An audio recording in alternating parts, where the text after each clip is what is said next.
So, good evening. It is a good evening because Arsenal haven't played. However, yesterday evening was not a good evening. And thought, do you know what? Let me do another stream. Let me get DJB back. Welcome back. Appreciate your time as always. You was at the and you left the confines of and comforts of your own house. You managed to get to the game, battling the wind, the rain, the adverse weather conditions. Oh, man. Dodging all the puddles, and got bored out your nut watching that. And yet again, another 2 points dropped to a decent Fulham team, but a team that we should be beating regardless of how many players we have or don't have injured. But how are you, mate? You good? How's your Monday? Yeah, all good, man. All good. Yeah, all good. Looking forward to the Christmas break and being with the family. So, yeah, all good, mate. I don't know whether I'm looking forward to the Christmas fixtures that Arsenal got, but we'll see. We'll see. Yeah, it's not been great. I'll be honest here. Like, obviously, you was in the ground, so you wouldn't have seen this, I'd imagine. Yeah, right. And I've never been to Fulham away, which is crazy. Yeah, I've never been. It's always a stadium I've wanted to go because I like that stadium. Do you know what? It's one of my favourite places to go. It's a good old-fashioned football ground. You know, brilliant fans. I mean, the Fulham fans are just. Yeah, I mean, I can't say that most of them hate Arsenal. I don't think Arsenal are their most hated team, to be honest. They don't. They hate the Chelsea, obviously. But it's always a pleasure, and every time you're in and around the ground, there's a nice buzz to it, and you know, Fulham fans shaking your hand and everything else, and it's a nice ground to go, man. I tell you, it's a real nice old-fashioned ground to go. You know, I bet they didn't do the fucking boat trip. I didn't bet they're down the Thames. They didn't do that yesterday. Mate, they had a few surfers, I think, on the Thames. You have to dodge the shopping trolleys in that place, mate. In that River Thames, isn't it? But you know what, though, Lee? I had about an hour before the game. I just had that feeling that, you know, that Arsenal fan feeling that you get where you just think it's not going to happen today. And then when I saw the lineup, and I saw Zinchenko played one game and fucking gone walkabout again. Why are we keeping these players at the club? I don't know. Zinchenko plays one game, then he ain't fit again. Tommy Asu has played about 6 minutes all season. We're now coming up to Christmas, waste of time. So, you know, I can't get my head around it, to be honest. So when I saw the team and they took Partey, who's I think's been our most consistent player this season. When I saw him at right back, I'm thinking, that's it. Declan Rice is isolated again. Nothing's going to happen now. And I just had that feeling that it was either going to be a draw or we were going to slip up. I was never confident, even though the results going into that game, we beat Man United. I was never 100% confident we were going to win that game. It's always one of them games, wet, cold, windy, players injured. He swapped the team around again. And who goes missing? Oh, let me think. Captain Fantastic. Captain Fantastic, yeah? Fucking goes missing again. Yeah. Do you know what's crazy? When I was doing the watch along with Ola, yeah, and I said about 8 minutes in, I was like, "We ain't winning this today, mate." Yeah, and he said to me, he goes, "I knew that when I see them line up in the tunnel before they came out." He goes, "They're all cuddling each other, like Smith Rowe, Wobie, all the ex-players, all cuddling and all that." He goes, "It was like Kumbaya. They're all singing Kumbaya in the tunnel." He goes, "It's too friendly." Yeah, like bear in mind the results that we'd seen. City drop points. Liverpool never played. We can catch them up a bit. Yeah, obviously we had the Tottenham-Chelsea game coming up after that. Yeah, and it was like we had a chance to go out there and go, right, we fucking want this. And instead, he plays our best player or best midfielder, arguably our best player. Some people think Partey is. He played him at right back to play somebody who's been brilliant at right back, at left back, when we've got Tierney on the bench and Skelly on the bench. And it was like, this is a bit of a mess, isn't it? Like, what we're doing here, and he does it every time, mate. Every time we have a chance to catch up or go further clear, we always fuck it up every time. And it's been the history under this manager since he's been here. Lee, the thing is, right, we were playing Fulham. No disrespects to Fulham, because I'm not being funny. They are a well-organised, well-drilled, well-managed team. Yeah, they are well managed. They're well coached. They didn't really have to do a lot for us to get that point. They didn't, they just sat behind the ball. They had men behind the ball. They closed us down. They got a bit ugly. They got a foot in. They nullified sort of Saka to a degree, and Odegaard cut off the right hand side. So when you're playing against teams like that, you've got to have someone up front that's going to make runs, that's going to bully defenders, that's going to come short, that's going to spin off and hit the spaces. Now we've got Havertz up front, and he ain't going to do that. So it all comes back down to once again in the summer where we didn't sign a striker, and these are the games that it's going to show up in. And as I said to you before, I hear it all the time from Arsenal fans saying, yeah, but we beat Man United. It's not all doom and gloom. You've got to look at the bigger picture. When teams sit in like that and when teams do their homework on us, we haven't got the threat in behind to make a difference. So I thought Rice was our best. Rice really tried to drive us on. I felt so sorry for him yesterday. He really did try to drive us on. He was trying to make things happen. And if you watch Rice on certain, he was doing this. He was kind of, come on, where's the movement? Who's running in behind? Who can I hit? And he couldn't. There was nothing there. And the worst thing was the manager again could have, against Fulham, he could have tried Tierney at left back. He could have kept Partey in the midfield, and he could have played Timber on the right, because Timber, Saka and Odegaard on the right-hand side has been doing absolute damage the last 4 or 5 games. And he could have easily done that. Tierney wouldn't have been found wanting, even if he'd have only lasted, 60 minutes or something like that, where he's not had much game time. He would not have been found wanting, Lee, against Fulham. No disrespect to Fulham. Fulham was happy with that point. They was more than happy with that point. So he could have played Tierney. But instead of that, what does he do? Messes the whole midfield up again. Isolates Declan Rice. No movement from Havertz. No creativity from Odegaard. Partey at right back. Fulham was going, lovely, I'm having this. Oh. Their striker, he could have even played Tierney at centre back. He plays that for Scotland. Like Kivior played well against United. Yeah, but this is why we shouldn't have signed Kivior. He ain't good enough consistently. One good game against United. Yeah, but then when you're up against a proper striker, which he was up against, he was up against a proper striker. That Raul Jimenez, I know he scored and it was a great finish as well. Right? Shit defending, but great finish. Right? But that Raul Jimenez gave a masterclass to 29 yesterday. On how to lead a line. Yeah, he was running into midfield from when they were lofting the ball up to him. He's running in, he's getting the ball, he's taking an immaculate first touch and just pinging it straight over our defence. They're away. Yeah, and I'm just like, Alex Iwobi yesterday turned into his uncle, JJ Okocha. Yeah, he was quality, man. He looked so good. Smith Rowe was clean through at one point. It took a dead touch, otherwise that could have been 2-0. Yeah, it bounced off him and went backwards and we recovered. But one ball. Yeah, and it was like, I look at it and I think I looked earlier actually. 29 scored 1 goal in his last 7 league games. 1. But this guy went on a little purple patch, went on a little run, and everyone was like, oh, can we give Chelsea more money? 60 million down the drain. Yeah, 1 goal in 7 again. Like, what we doing here? It's embarrassing. Yeah. But Bukayo Saka for me yesterday, I thought he was the only forward player that actually looked like he'd give a shit. Yeah. Because Trossard was awful. Martinelli, awful. Yeah, 29, awful. Yeah, and it was just like, Odegaard, he was, mate, I see this stat earlier, yeah? Right, and I know you've got some stats you want to read out as well. Check this. 21 times our captain has been subbed off when we're drawing or losing. 21 times. Name me another full player that's the creative spark that gets subbed off when you need a goal. That many times. It's embarrassing, mate. Well, as one for the community, right, Lee, and all the listeners, yeah. How many would have Patrick Vieira or Tony Adams been subbed off 21 times?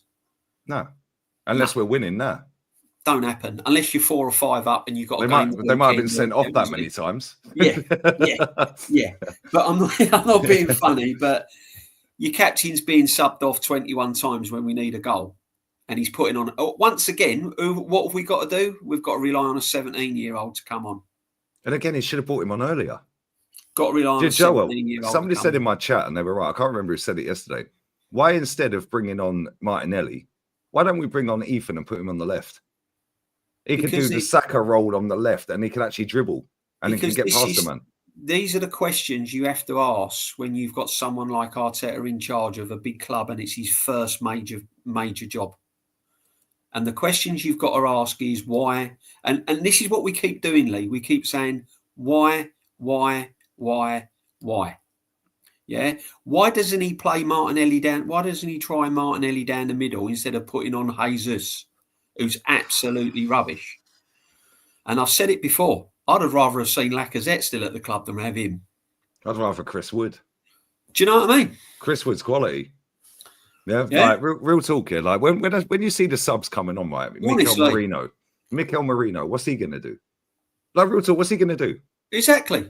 Yeah, Jesus, what's he gonna do? Again, Martinelli, what's he gonna do? It's that why. Why did he? Martinelli's on the left-hand side. He's out of form. He can't lift his what? How the coaches are not teaching that guy to lift his head up, I do not know. Yeah? He bombs about, his head's down, he gets in positions, he's still looking at the floor. I'm on the terraces, I'm going, lift your head up. If he had lifted his head up and looked across the line, he'd have been onside. But he's always got his head down. He's got so much pace, but he's got his head down all the time. So you're asking yourself, why ain't no one telling him to get his head up? Or if he's not working out on the left-hand side, give him a go down the middle. Swap it a little bit. Put Ranieri out on the left. Take 29 off. Put Martinelli in the middle. Give that a go. Yeah. Try something different. And I'm going to probably get pelters for this, but I don't rate Trossard. I don't rate Trossard as a 90-minute player. That's my baller. I'm sorry. He was awful, though, I'm mate. sorry. I'm sorry. No, DJB, I swear, he's got the memo. Listen, he's Arteta out, mate. He's Arteta out. I know I'm going to light up the community like a No, most of the chat don't rate him either. I'll tell you now, if I could get 40 million for Trossard, he's going. Because he's a brilliant impact player. Bring him on. 65th minute, 55th, whatever. You cannot start Trossard at the start of the game and play him for 93, 95 minutes. He's not a 90-minute player. He's just not that player. He's been crap. This season he's been awful, mate. He makes too many bad decisions in vital areas. He really does. He's not an Arsenal player. He honestly, yeah, he'll come up with the odd goal and it's like, Trossard this. And we're all, of course, listen, I'm over, when that goal goes in, whoever scores it, I'm over the moon about it. But the thing is with me, Lee, I'm real about the long-term situation at the club. I don't get carried away with the 5-1 Sporting Lisbon, the 2-0 against a shit Man United team. Yeah. I'm looking at the future. I'm looking, where is this club going to be this time next year? Yeah. And we're going to be in exactly the same position. If not, worse. If we're not careful, we could end up where Man United is now. We could end up another Man United, and Man United overtaking us. Well, what's changed from 10 years ago with this club? Like, we're doing exactly the same shit. Average players, Lee. Yeah. Always 2 or 3 away. Our top assets at our club are the goalkeeper. And I never thought I'd have said that, but I am now. Okay. William Saliba, who I think, yesterday again was he was one-man centre back because that other scrub next to him was awful. Honestly, and against Man United, I mean, he was flawless. I mean, he is incredible. I think he's a brilliant defender, right? William Saliba, Gabriel, Saka, Rice, another god. Probably Odegaard. Like to spin a profit and make money. Yeah. Rice, I'm not so sure would make a profit. they're the only real key players that I would turn around and say you must keep at the club and build around and Timber as well. Timber's decent. Timber, yeah. Okay. Apart from that, I'm really struggling. I'm really struggling to find. Yeah, Odegaard, I'd bin him. I can't lie, I'd bin him. Yeah, we could spin a profit on him quite comfortably. We'd double our dough on him. Who's going to buy him? Yeah. Like, who's going to do 70 mil on him? Yeah. Like, let's be real. When it really matters, he gets subbed and disappears. Yeah. Yeah. Right? I mean, look at our biggest game of the season last season against Aston Villa. Yeah, when we had to win and we lost 2-0 at home. He got fucking subbed in that game. Gone. He was just terrible. Like, with Fabregas, Vieira, Adams, Henry, Van Persie, all the captains we've had, whether they've won or not won at this club, would they get subbed off? And these are forward players other than Adams. Vieira weren't an attacking player, but he'd still come up clutch every now and again and score a screamer. Or play a forward pass that has split the lines open. This Odegaard fella ain't it, mate. He had a chance yesterday, right, where it's come across. Saka passed it into Saka. Saka passed it back, right. All he had to do was let it run across his body, which he did, and he had about a 4-yard gap where all the players were trying to suck in to close the gap. He takes a touch. Saka's now running in towards him. He's running in towards him. He took a touch, and I'm like, what the fuck are you doing? He's trying to walk it in. Just shoot. But again, Lee, it don't take much coaching. All it needs is someone to get hold of him and just say, do things earlier. He takes that extra touch or he wants that extra time. He needs to just be more dangerous. He needs to have a few shots. He needs to just instead of trying to be clever and try and be the playmaker all the time, be a little bit great, be a little bit selfish and sort of 1-2 touches, bang. Take a player on, have a go. Again, it ain't much coaching. It's just, he's just letting, I don't know. He's just going around. But do you think the manager's telling these players? Because I'm convinced, right, that this manager is telling Saka, retain the ball. If you ain't got a cross on, don't take your man on. And if you do, play for a corner. You was at the game, I don't know what the atmosphere was like in the away end when I think it was like 5 minutes to go and we had a corner or a free kick or whatever. It took Rice a fucking eternity to walk over for that corner. And he's looking back at the players in the box instead of going, then he picked the ball up. Then he's looking back. Like, mate, it's 1-1 with 4 minutes to go, right? Like, come on. I know. Bro, I know. It's jarring. But I think that's all the game plan of the corners. I think that's all part of it. That's all part of it. Do you think the manager's telling them that, though? Yeah. Well, yeah, absolutely. But what gets me, though, Lee, is that they were praying for that whistle, Fulham. So they knew they were praying for the whistle, and even a couple of their fans at the end of the game said, I think 1-0's a fair result. We're happy with that. They was happy with that, not a problem at all. Yeah, they wanted. They didn't want to win. They went for a draw. Yeah, but I mean, they did. But they got their draw, and they had a proper striker. One shot, bang, goal. I'll give you another. Exactly, but I'll give you another thing though, Lee. Can you imagine, right? Again, can you imagine if Gabriel and Saliba was both at the team long term? Did you see the Saliba quote? Yeah, it came out about 2 hours before kickoff, or an hour. Yeah, maybe an hour or two before kickoff. Yeah, where Saliba said, me and Gabriel, we're doing well. It's a great partnership, but to be considered great players as a partnership, or great partnership and great players, we have to win trophies. So now he's shoehorning Gabriel into this conversation, say, if we don't win anything here, we might have to leave. It's a worry, Lee, isn't it? And if they both fuck off, or even one of them, and I think Gabriel's been better than Saliba for about 2 years. Well, both are immense. They're quality, aren't they? Together, they're insane. Both are immense, and both partnership would probably walk into most teams in Europe as they're walk into Real Madrid straight away with a pair of them. 100%. Real talk. So they're two players that you've got to keep at the club. So, but again, if we're not going to win trophies, then it's going to be hard to It's going to be hard to keep our players. It really will, because players at the end of the day. Do you think Saka will ever look at because I think Saka is still only 23, just turned 23. Yeah, I think maybe this season if we don't win nothing, and then next season if we don't win nothing, he's then 25. I think he'll be then looking over it like going, I think Saka will probably give another 2 years, and then as you said, if there's no trophy if there's no trophies or anything like that, then he might be thinking, hang on a minute, I don't want to be another Harry Kane. Yeah. Do you know what I mean? Because ultimately they all want to win at some point. Yeah. And I said this on the stream, like, why did Harry Kane leave Tottenham? But he could have stayed at Tottenham and just said, fuck it, one club man and all of that, blah, blah, blah. Instead, he was like, no, I need to win something. Why did Thierry Henry leave Arsenal and go Barca? Because he won the Champions League. It's a bucket list. You know what I mean?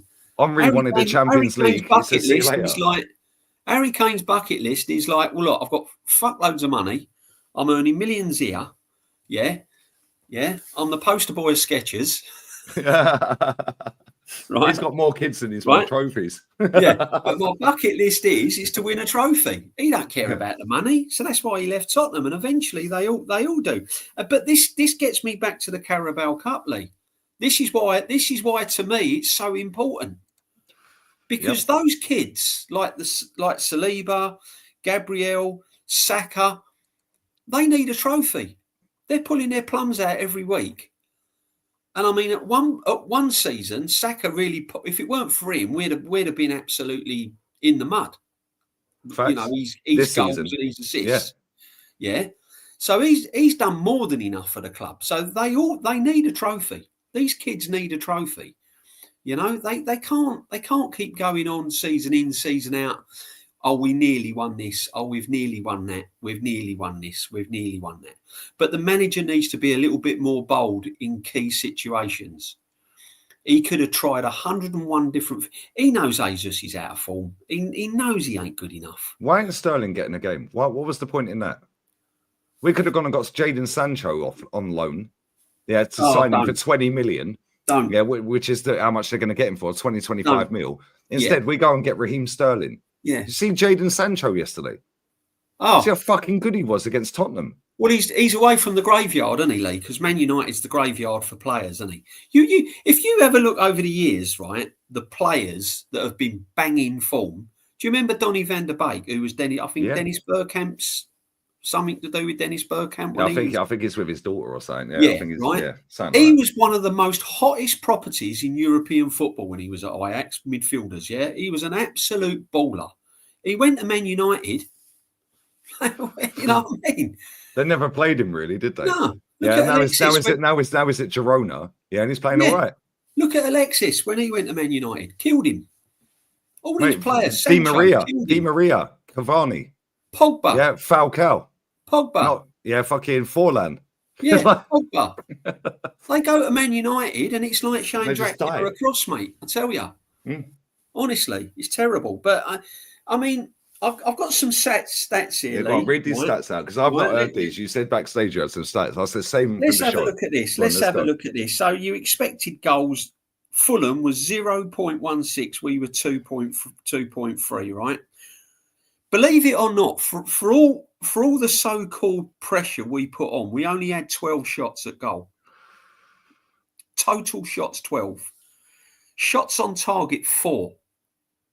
Right. And they were straight at Leno. And we only created 4 big chances. Right?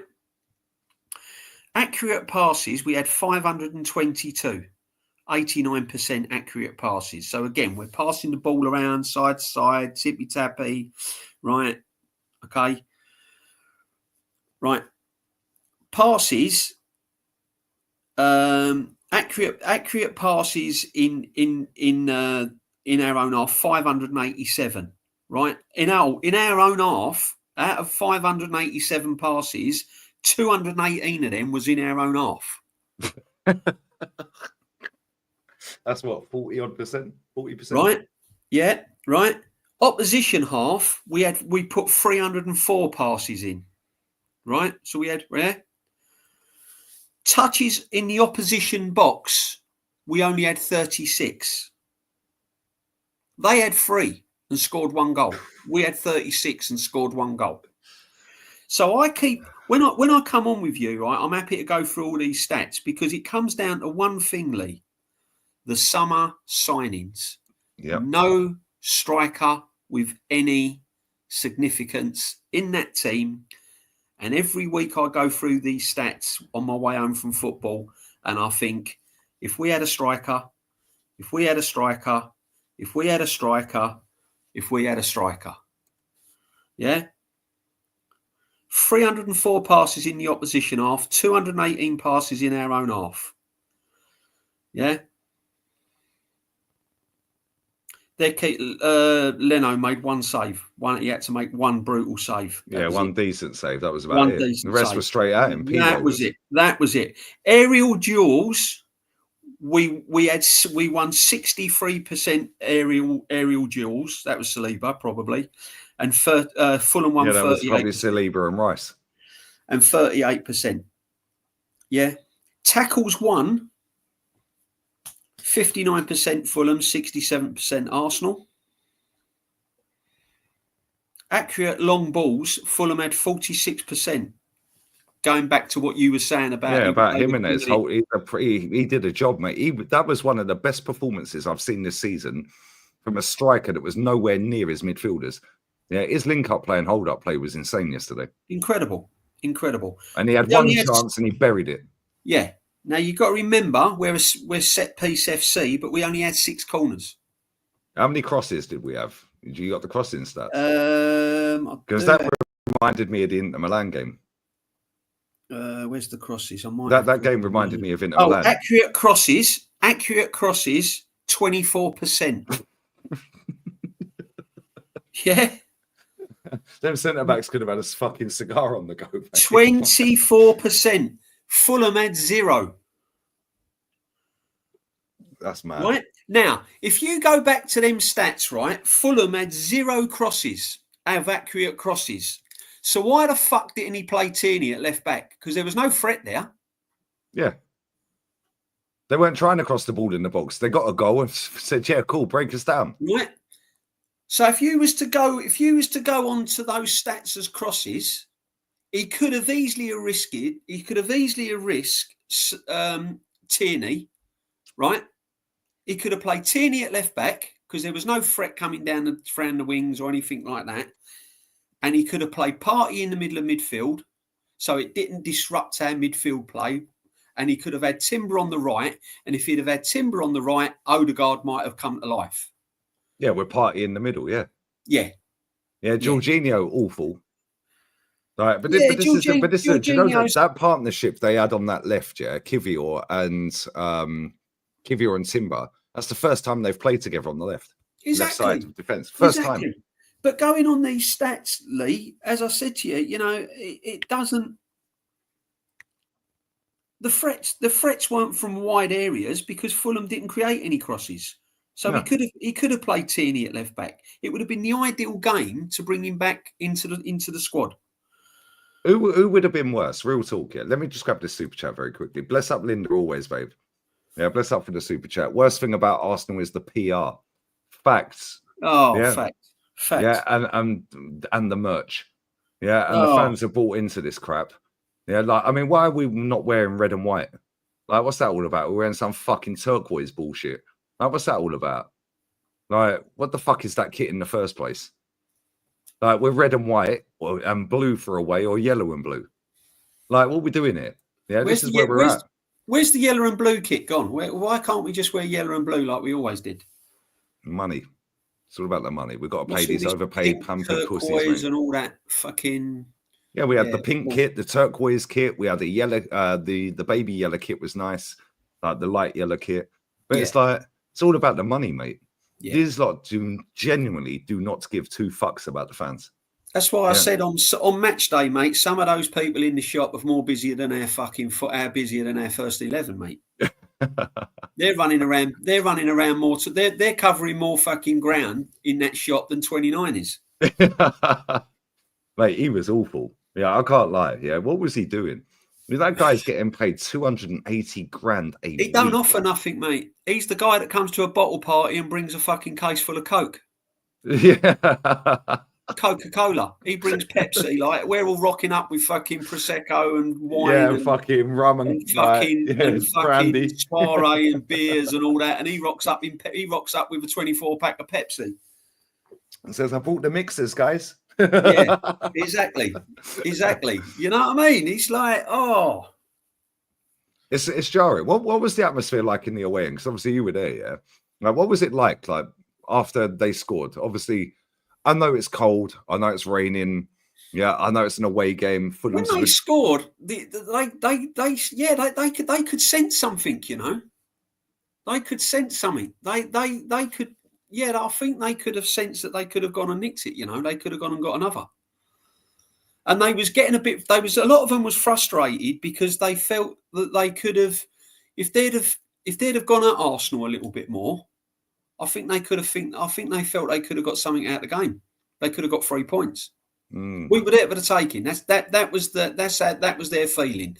They was happy with a point, but on the other side of the coin, they was happy with they felt that they could have. We were there for the taking. What were our fans saying though? Like obviously you were in the away end with the Arsenal fans, yeah. What were our fans saying? It's again, it's divided, Lee. It's divided by your young fans that have never seen us really win anything, that are just there for the Arsenal. Yeah, I'm just on a day out. Yeah, let's get Mikel Arteta, we love you, Mick. Super Mick's our man. You know, Tierney at the back and all that malarkey. Yeah, and then you've got the proper fans that have been going there and going, nah, he should have done this, he should have done that, he should have done this, he should have done that. Why didn't he play? A lot of them were saying, why didn't he start Tierney at left back? And a lot of them were saying about why didn't he bring Martinelli in the centre, give him a go down the middle, see if he can bang a few goals in, get his confidence up. Jesus, they're saying, like, get rid of, get him gone. Jesus, don't start Trossard. Again, Lee, we need left-hand side sorted because our left-hand side is so weak. Mate, our left-hand side's been shocking for a couple of years, really. Major problem, our left-hand side. Yeah, so it was just a lot of people are pissed off now.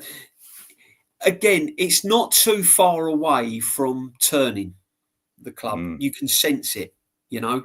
There's a lot of kind of glory boys over there, you know, like young fans, which is good. It's nice to see it. I mean, it's nice to see. Yeah, this is the best version of Arsenal they've seen because of their age. Yeah, I'm all for it, Lee. You know, I'm all for fans getting over there, and at the end of the day, that is what it's all about. But sorry to cut in. Yeah, go on, mate. It says what's the obviously the away fans are the hardcore. What percentage of the away fans, are young in comparison to the older ones that like us, and you know, that have seen us win shit? Like, because I'd imagine the older heads outweigh the younger heads. Yeah, it's quite low. I think I reckon it's about 25%, something like that. 20. But are they more vocal with the obviously they're more vocal with the Arteta loving, but do they obviously they'll be talking in the stands and all of that. Yeah. Do you think you just said it's very divided and it can turn? Yeah, but do you think it's going to go back to fucking violence again, like it was when it came towards the end of Wenger in, Wenger out kind of thing? No, I don't think it'll go back to there. I don't think it'll go back to there because I think everyone's kind of all want the same thing. They all want the same outcome at the end of the day. And getting back to the PR side of things, the club has done so well with the PR and the way they've dressed up this manager and the way this manager's presented to the fans. And he talks well, doesn't he? I mean, when he's in front of the cameras, he comes across well, and they all he's like just a storyteller, mate. He makes everything sound sexy. Yeah, they all like him, and the players seem to kind of buy into him, and I think that's what's kind of won a lot of the fans over. It's that kind of you sold them a dream image, yeah, but I don't get sucked in with all that, Lee, and a lot of the old fans don't get sucked in with that, you know. And I'm talking about, when I say old fans, I'm talking about fans sort of 35 in their 40s upwards. You know, yeah, we've seen titles at that age. We've seen doubles. Yeah. And I'm, as I said to you before, I'm kind of a realistic fan. I don't get too carried away because we could go on a run where we win their next 4 games. But we've still got the same squad. We've still got the same problems. Players. Yeah. So we've still got the same squad. We've still got the same bulk of players. So I just look at it, what's it going to be like this time next year? Where are we going to be this time next year? Are we going to be where Liverpool are, 7, 8, 9 points clear? Or are we going to be hovering around the top 4 again? And the way I look at it is because we've not capitalised on last season, I can only see it us being in the same position again. I can't see any other, unless we go in January and get Gyökeres or a forward or a left back, which ain't going to happen. It's just not going to happen.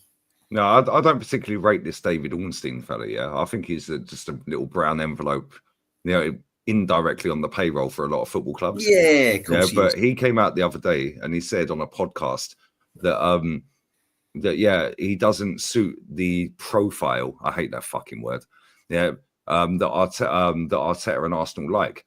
So basically, what he's saying, to break it down from mutant talk into English, is he's not versatile and he can't play multiple positions. He's an out-and-out striker. Whereas pretty much every player this manager signed can play multiple positions. Yeah, so that's why we're not signing him. That's why he's never signed an out-and-out striker. If you look at Gabby Jesus, yeah, that guy can play left wing, right wing, and centre forward. Yeah, 29. He can play in midfield.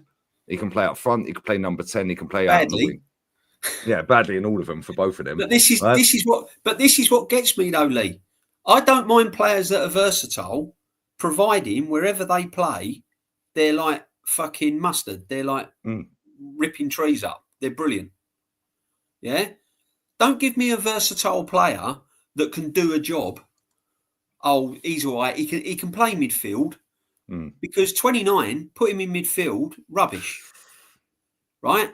So I don't like this word, because the bottom line is the name of the game in football is to keep them out of your goal and fucking scoring the other goal. Yeah. Right? And as Brian Clough said, it doesn't matter what players you've got. It's all about putting that ball in the back of the fucking net. Right? Now, to me, you can be as versatile as you want.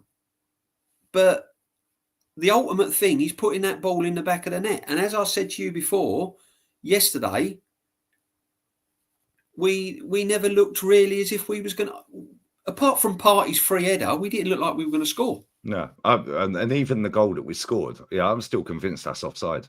The one that was given. Yeah, but I'm still convinced that's offside.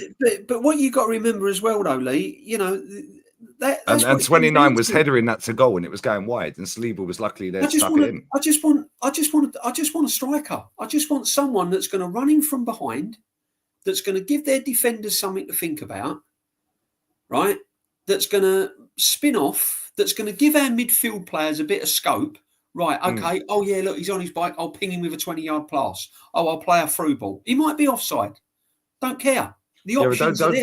Don't you think, though, like we've seen this with 29. 29, as much as I cuss him and I don't say his name and I call him 29, he does make good runs off the back of the centre-backs. Yeah? Declan Rice to take the extra touch. Odegaard to take the extra touch and they recycle the ball side. So it's like, he must be looking going, like, look at Man City last season away, right? It was last season. Man City away last season, right? The amount of times I was fuming because Odegaard and Rice took an extra touch. He was in on goal. Yeah, it just run off a Diaz and I think it was Nathan Ake or a Kanji. Yeah, he ran off the back of them. His run was perfect and Rice took the extra touch and passed it out left. Or Odegaard takes a touch, passed it. So it's like he's making the runs. Yeah, he done it at the weekend. He made a couple of nice runs. And it's like, I just think the way we play with this manager is not going to buy an out-and-out striker. Yeah, it's just not going to happen. Yeah, otherwise he would have done already. Yeah, not only that, even if we do buy an out-and-out striker, they're not going to do what we think they're going to do. Doesn't matter who the striker is, because our midfield and our forwards have been told, don't give the ball away cheaply. Yeah, because we can get countered. And the way we play with inverted full-backs and everyone's pushing up, one ball over the top, bang. Now, 2 passes, they're clean through. Yeah, he's telling them not to play how we want us to play, which is why he won't buy a striker. I'm going to go bathroom quickly, mate, yeah? So I'll be 1 minute, yeah? Yeah, no, it's a fact, Lee. I mean, yeah, exactly. But it's just, Big up everyone that's joined our channel. Big up everyone that's joined Lee. I'm going to rabble on a little bit here while Lee's not on. It's just worrying the fact that we now are playing this slow build-up football. You know, it's just ridiculous.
Sorry about that, mate.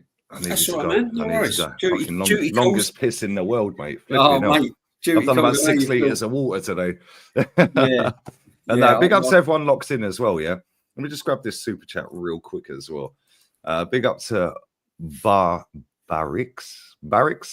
Saliba is too good for us. Summary's gone. The way he's talking, yeah, I can't lie. Maybe he is gone. Yeah, maybe he is gone. I don't know. No, I But hope not. it is what it is. But I don't know. I don't know who's pissing off in the chat. But if you need to block him, lads, block him.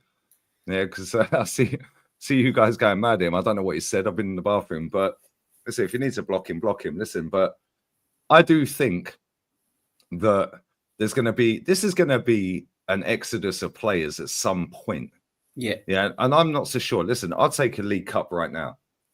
Yeah, I want that League Cup, and I know you do as well. It's like, fuck these teams. Give me the League Cup. Give me the League Cup, and he can stay next season.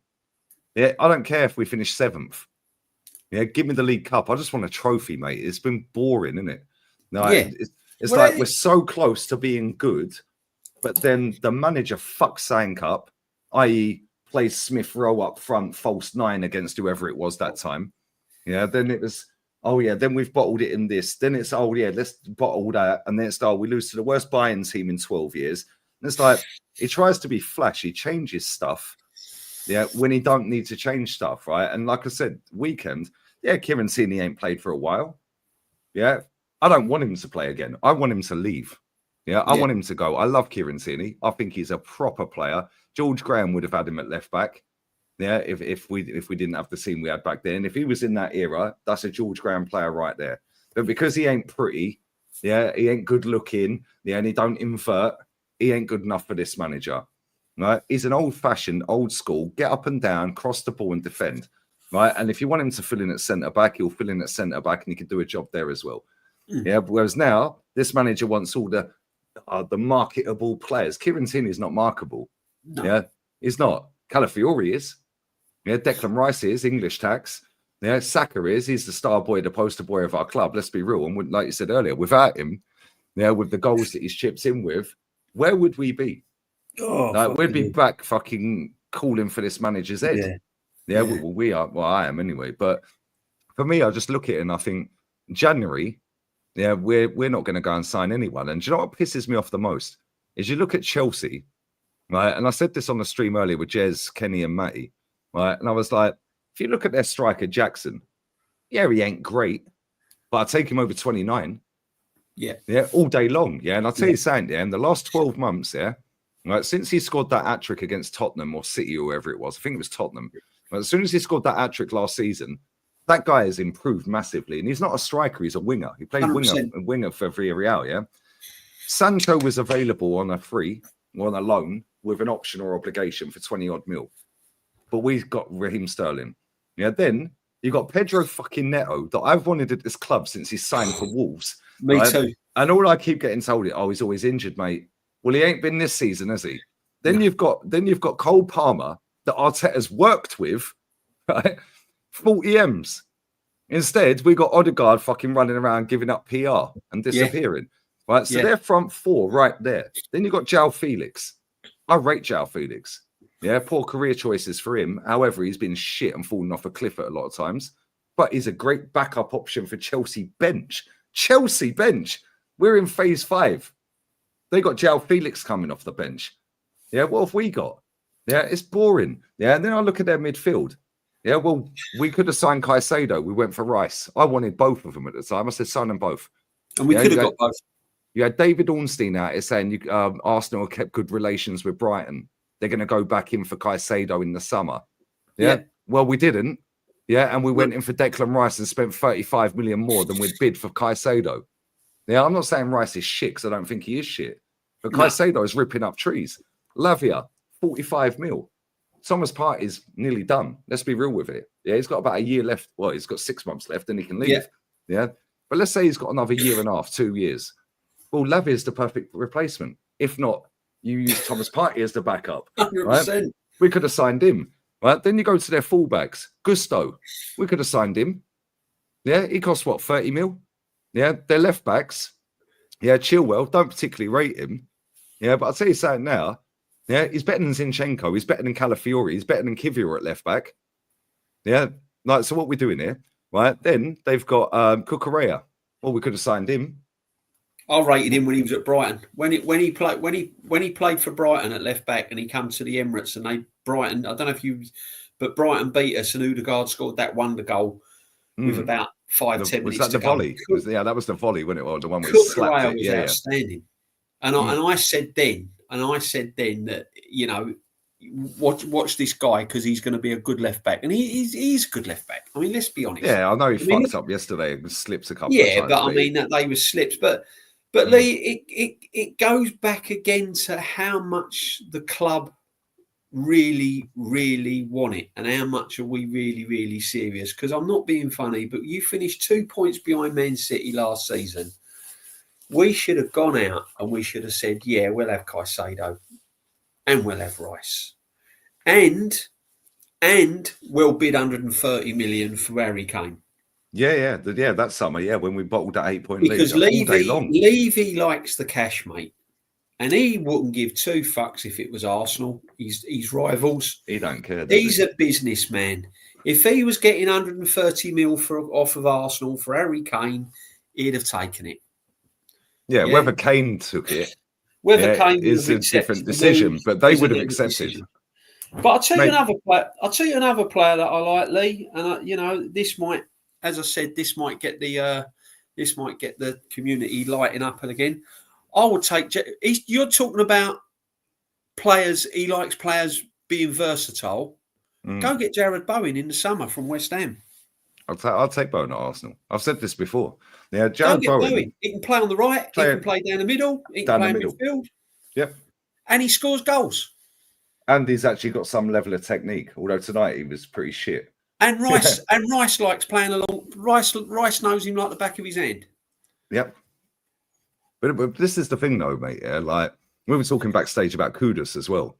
Like that game was awful tonight. Yeah, but based off of that game, they were awful. All of them were awful, right? Yeah. But overall, Kudus is a decent player. You know, I'm not saying he's Ronaldinho or anything like that, but the same with Jared Bowen. He's a good Jared player. Bowen is not fucking levels. Yeah, but right now, based off of this season, and I love Trossard. He's better than Trossard. Well, he's better than Martinelli. 29. He's definitely better than 29. He's better than Jesus. So there's 4 players straight away. Yeah, and I think he's better than Jackson. Yeah, I think Jared Bowen's a better footballer than Jackson as well. But the thing is, like when I'm watching Chelsea, right, and I don't know if you've noticed this in the chat, I've noticed it, but like when you watch Chelsea, they're not lopsided. They're not just relying on down the right hand side. Yesterday, they were giving the ball out to Sancho, right, and they played Caicedo at right back yesterday, for the first half, right. Then they switched him in midfield in the second, right. They were pinging the ball out, to the to Sancho. And he's getting him up the pitch. He's comfortable on the left. He's on the left foot, right foot. He's dribbling past players. Slaloming past quick 1-2s, getting shots away. Next break they have. It's down the right. We're Neto. When it's us, it's give the ball to Rice or Partey, get it straight to Odegaard, all drag out to the right. Yeah. Martinelli's standing over there, or Trossard's over there with his arm up. We then go U-shaped football. Everyone shuffles over. It's fucking boring, mate. It's slow. But the Chelsea quick. Again, I was saying it yesterday. I can't believe, why are we suddenly slowing the game down? Why aren't we playing with any tempo again? He's petrified of bottling like he did that 8-point lead season. He's petrified, mate. Why are we slowing the game down again? And I think I said it when I was on. I think I said it when I was on with you, Matty, and Kenny Ken not so long ago. It only takes a manager to suss out the way we play, and we're struggling to beat them. And what did Silva do yesterday at Fulham? He sussed it out. He said, right, get over to the right, get your tackles in early, close Saka down, close Odegaard down, and it works. After 5 minutes, Ola said this. He said after 5 minutes yesterday, Odegaard got clattered. Didn't fancy it after that. Didn't fancy it. How many times have we said that about Mesut Ozil? How many times have we said that about this guy as well? Gets clattered, don't want it anymore, mate. Yeah. This is the fucking captain. This captain should not be captain in the first place. If I was going to give the armband out right now, Gabriel Magalhaes. That's a player that I crucified when he first got it. I was like, he's a bozo, he's this, he's giving away stupidness. 100%. Put Saliba next to him. All of a sudden, this guy is now a fucking rock in our centre-back position. And he's a threat going forward with headers. Absolutely. And he's vocal. Odegaard, all Odegaard does, skips around, dropping a shoulder, slowing it down, and then just does arm waves and hair flicks. He's fucking useless, mate. But the thing is, though, Lee, as well, when you think of all the money we have spent, and we're relying on set pieces to score goals. And I'll come back to the manager. The manager himself was a midfield player, He was a decent, he weren't world class, he was a decent midfield player, that likes to get on the ball. Is he actually scared of getting an out and out striker because he don't quite know how to coach an out and out striker? Do you know what I think it is?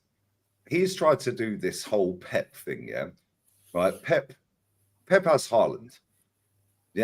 If he ain't getting, if real talk, off the ball, Erling Haaland, is fantastic. When's he ever offside? But he don't build up in play. Erling Haaland's very rarely offside because he's so intelligent with his runs. Yeah. Yeah. And he's quick and he's a fucking lad. He's a big lump, isn't he, Pauls?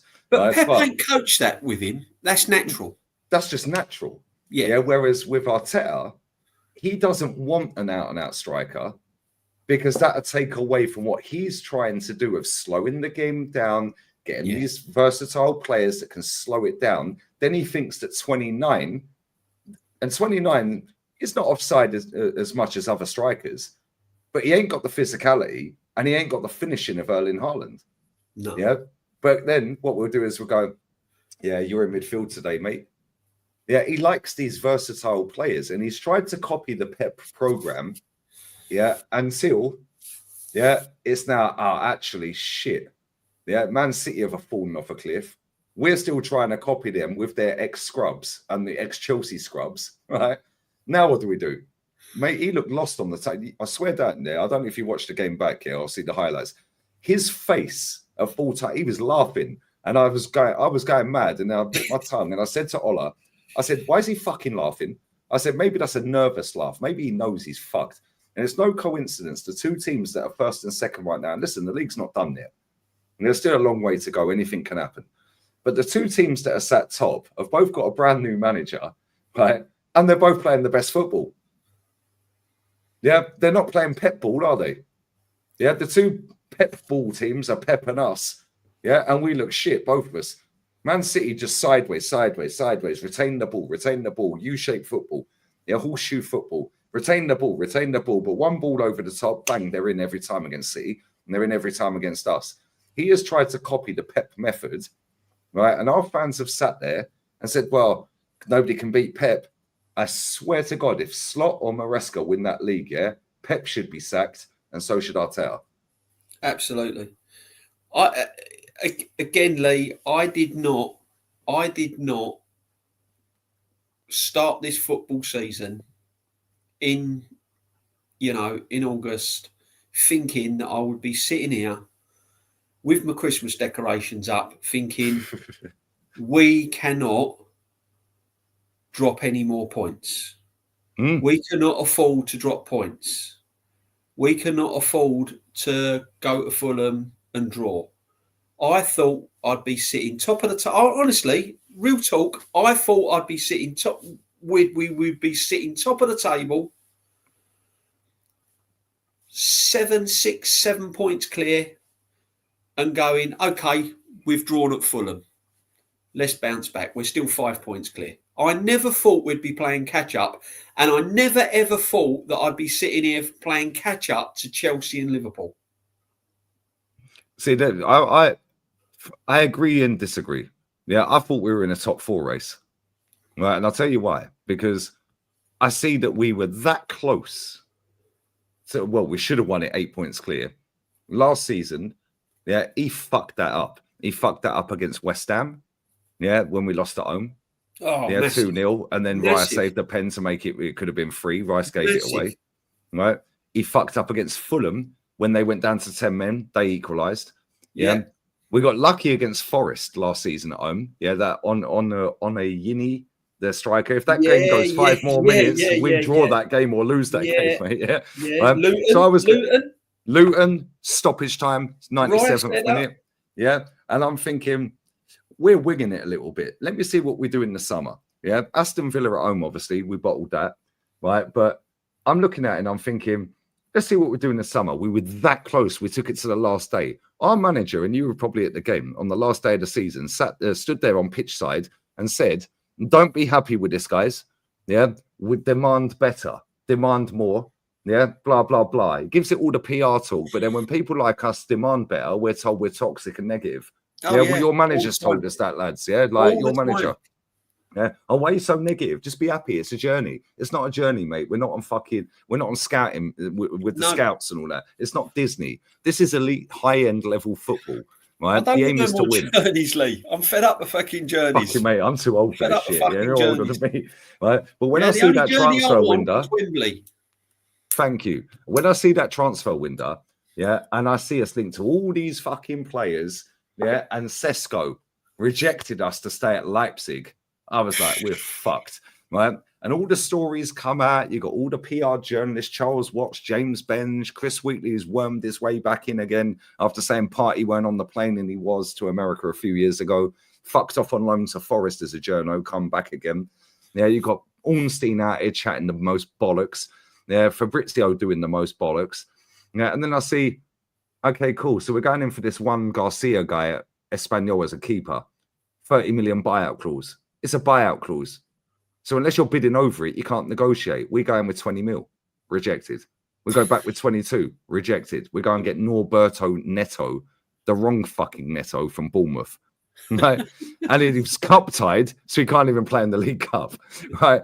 So he ain't getting a game, is he? Let's be real. He's just there to make up the numbers. We then go and sign an Ajax goalkeeper.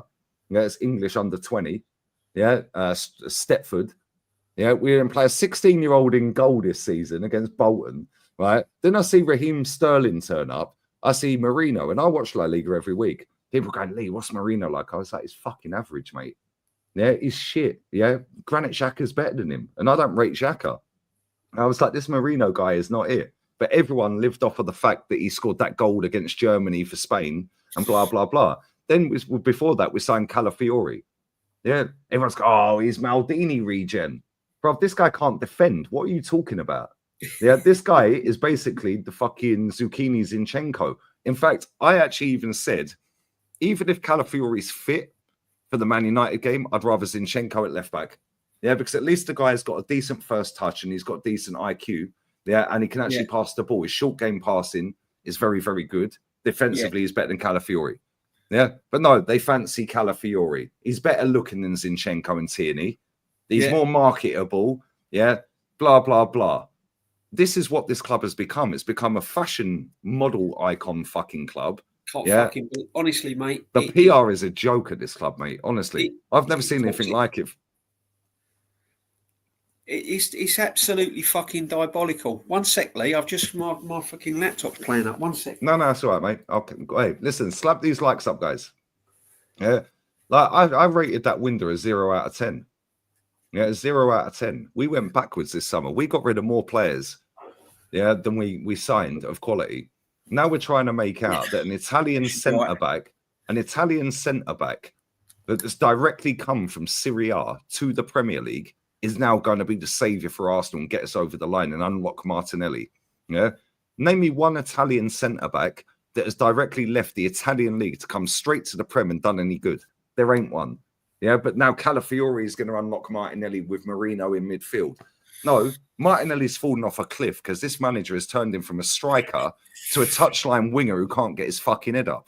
Yeah, so he's ruined him. Yeah, Ben White is played through injury and needed knee surgery before the season started. Now he's fucked. He's playing Thomas Partey at right back. Yeah, Trossard's fallen off a cliff under this manager. And let's not forget, he rushed Jesus back in when we were 8 points clear, when Trossard was balling out, got player of the month in March in that 8-point season, and we didn't see him again till May because he wanted Jesus back in the team, and we bottled an 8-point lead. Yeah, because he rushes players back on the pitch when they're not fit. Yeah, he rushed Thomas Partey on the pitch and threw him back on against Tottenham. Yeah, and then people wonder why he's injured. He's getting on. He's in his 30s. Yeah. The amount of players this guy has fucking destroyed and ruined. Kieran Tierney, another one. Yeah. How is it? Let me land this last point. How is it no other club that Aubameyang has joined since he's left has had a problem with his attitude? And he scored goals at all of them. Yeah, he scored 40 goals. Yeah, or 30-odd goals at Marseille. He's bagging in fucking Saudi right now. This team are third.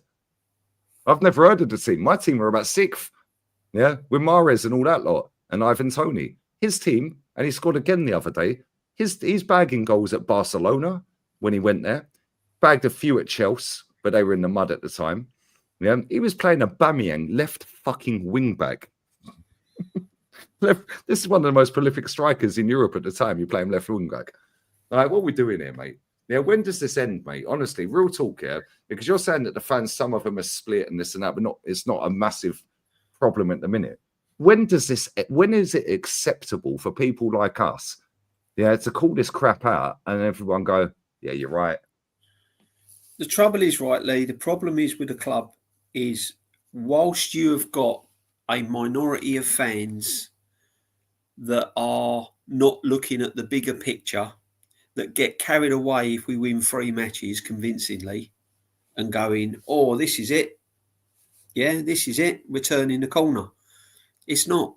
All it's doing is just biding your time. You're just biding your time with them. And I said it. When we went Sporting Lisbon, beat them. When we beat Man United 2-0, I was still saying to my sons and people around me, but we've got the same team. We've got the same manager in charge of these players. And I said it. I said, you watch at Fulham watch at Fulham. Well, what do you mean? Oh, we'll smash Fulham. We'll smash Fulham. I went, no. I said, he'll probably change the team around. I said, he'll move. I said, he'll have Partey at right back. No, he won't. No, he won't. I said, yeah, he will. He'll have Partey at right back. Someone will be injured. He'll have Partey at right back. I said, it'll all cave in. No. I said, you watch Sunday. And what happens? We gets over there. Right, starting lineup. I goes, there you go. But how many times do you have to be proven right before people go, actually, he might be onto something? The thing is, though, Lee, I want to be proven wrong. Same. And for 5 years, I haven't been proven wrong. I want someone to come up to me and go, oh, you tosser. See, we've won this, we've won that. And I'd go, yeah, great. Fucking what you're saying now, mate. Fantastic. Yeah. Lovely.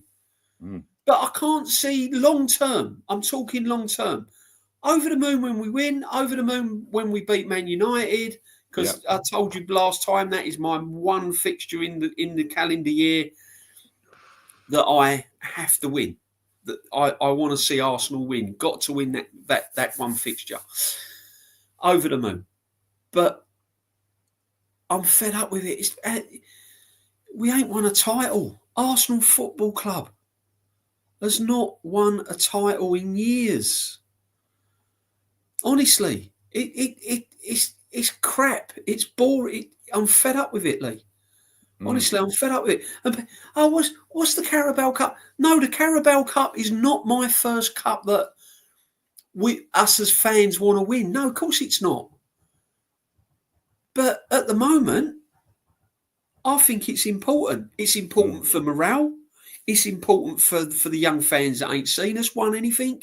It's important for fans that have been going and not seen us won anything in years. It's also important for the players to have that mentality of we can get over the line. It's important for the likes of Saliba. It's important for our assets of the club to win that trophy. And it doesn't matter if it's the Carabao Cup. It doesn't matter if it's the FA Cup. Because let's be honest, when you're a football player, Lee, I've played football at semi-professional and stuff like that. When you're a football player, the aim of the game is to win. It's to win. You get judged by what you win. You get judged by what trophies you win. And people say, oh, yeah, but it's only the Carabao Cup. I mean, I rip in West Ham fans sometimes and say, oh, it's, you only won the comp. But to them, that's major. That's a cup. And they've won more than us in the last, you know what I mean? Last few years. In fact, Moisey got the job about a week after Arteta. Yeah. Got sacked again or left or whatever. Yeah. Got the same amount of finals as Super Duper Mig. Yeah. Yeah. And won the same amount of trophies. And this is in Europe. Exactly. But, and spent a fraction of the money. It's like we're ripping into Man United at the moment because they're on a massive rebuild. I mean, that guy there, Amorim, I'm telling you now, I'll give him 2 seasons. I can see him walking out. I don't think they'll sack him. I think he'll walk out. I think he'll go somewhere else. Wouldn't surprise me. Right? But at the end of the day, the guy they got rid of, he's won FA Cups and League Cups. Yeah, but their answers to that, and I do a lot of shows with Man United fans, and I've got a lot of Man U fans in the chat. Their answers to that is, yeah, but that's great.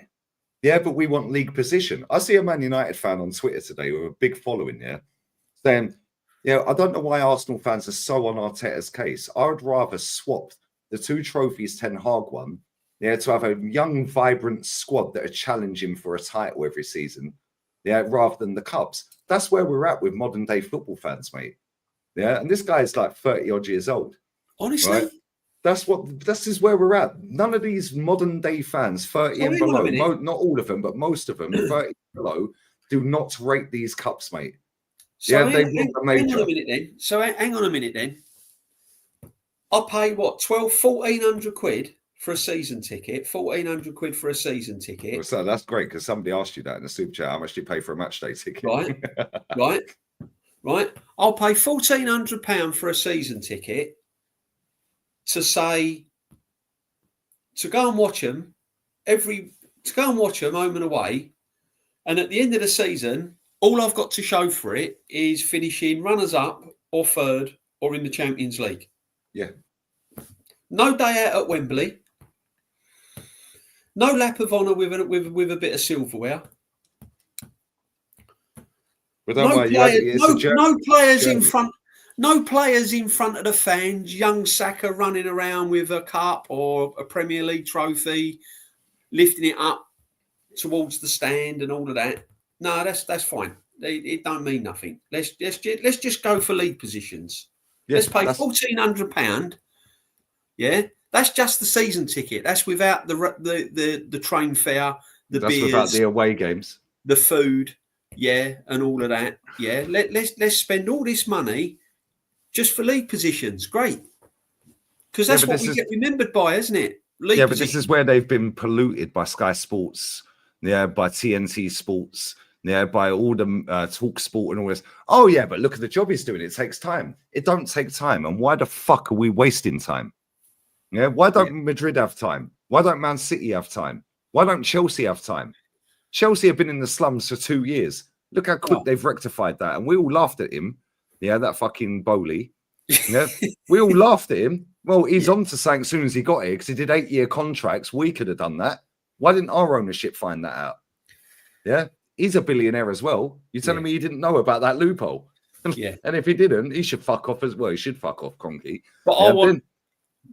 absolutely. But I want someone to sit me down and say to me, the reason why we took Raheem Sterling is because, you know what I mean? Why ain't he being bought on to play up front down the middle? Sancho or Sterling? Yeah, they were both on loan. But why went with Sterling bought on to play down the middle? Why can't he play down the middle? Him. That was just to appease the fans. That signing. That was just to appease the fans. That was oh shit. Oh, we didn't get the one we wanted. Oh shit, they're all gonna fucking lose their shit. Okay, cool. Let's just get Raheem Sterling. You watch, we'll sign that fucker on a full-time deal in the summer. And the reason he ain't playing, is because that manager thought, oh, I've worked with him before. Yeah, blah, blah, blah. Then he's realized that he ain't up to match fitness. Yeah, because every time he's played, he's been crap. Like he looks like a finished footballer. Yeah, or a footballer that's coming to the end of his career that's just going through the motions and taking the payday. He did that at Chelsea, hence why they loaned him. Yeah. But this guy went, fuck it, get him in. Yeah, but then when you deep it and go back, big up to Ant as well. Big up Kev for that super chat as well. Let me grab this as well. I'm the solution. Remember that was the problem. What was the problem is the real question. Answer 90% is SD fan base, AFTV, Cronkies, and Arteta sack them now. Yeah. Tony, you're spot on. But if we go back, and bless up to everyone locked in here, smash these likes up as well, guys. Nearly 700 in it. If we go back to why Edu's walked, people are going, oh, because he's getting 3 times more money. Well, how do we know that? Him and Arteta have had a fallout. Yeah, why did Vinay, our CEO, fuck off and leave, and now Garlick's the fucking CEO? Why? Exactly. Yeah, something came right in that board level, and there's a little because Arteta's got way too much power because he talks nice, he looks the part, he's very marketable, and the fans love him. Right? Exactly. So the Cronkies again, we're backing him, mate. Yeah, Vinay, you don't like it, there's the door. Oh, yeah, Edu, you don't like it, there's the door, because this is our guy and the fans love him, and that's the money spinner. Edu's not the money spinner. Vinay's not the money spinner. Arteta's the money spinner. Yeah, the way he speaks in press conferences, I do press conference reactions to every press conference pretty much he does. Yeah, the questions are a load of bollocks, right? And he sits there and he don't answer any of them. No. He don't answer any of them. He'd be a great politician. He'd do better than Keir fucking Starmer. Like, real talk, he's a clown, mate. Yeah, I can't stand this guy. And we have wasted 5 years and nearly 800 million quid on this guy The next manager that comes in, universally, this fan base will not back him no matter who it is. They can't dress it up as a project, a process, and it takes time. So they've got to find some clever way to keep it going with Arteta. Otherwise, they're fucked. Yeah, because we see this when Wenger went and Unai came in. Nobody backs him, really, did they? Yeah, all the Wenger fans, I can't believe you've hounded a legend of the club out. Yeah, cool, fantastic. However, he's finished. But I'd take a finished Wenger now, yeah, over this manager. Because I'll tell you something, at least we'd have something decent to watch. Yeah, and I'll tell you what, we wouldn't have scrubs like Sterling playing for us and Marino, yeah, and players, yeah, we might have players out of position.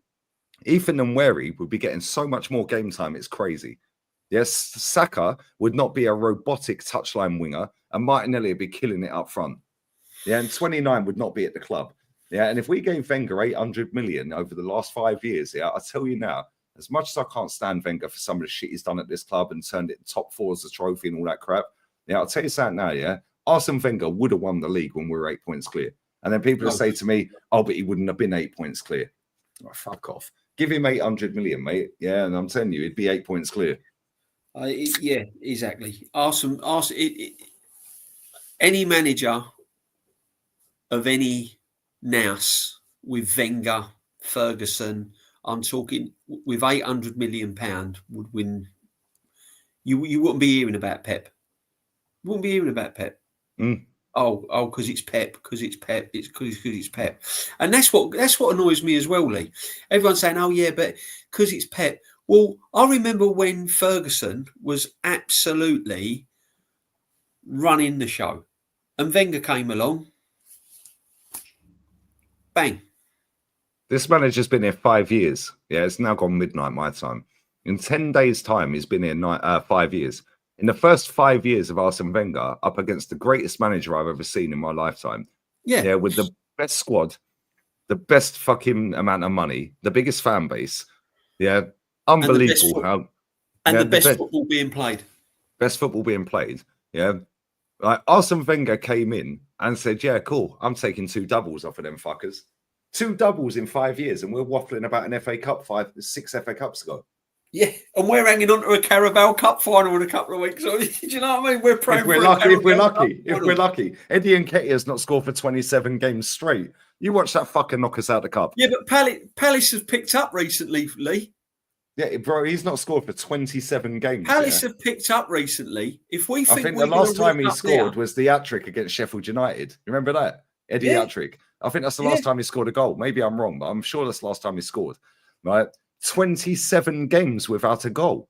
You watch that fucker turn up to the Emirates in the cup in a week or so, you know he's going to knock us out. Of course you are. Because this guy is going to throw all of his eggs into that Champions League basket and the league basket, and he's going to throw this cup in the bin again.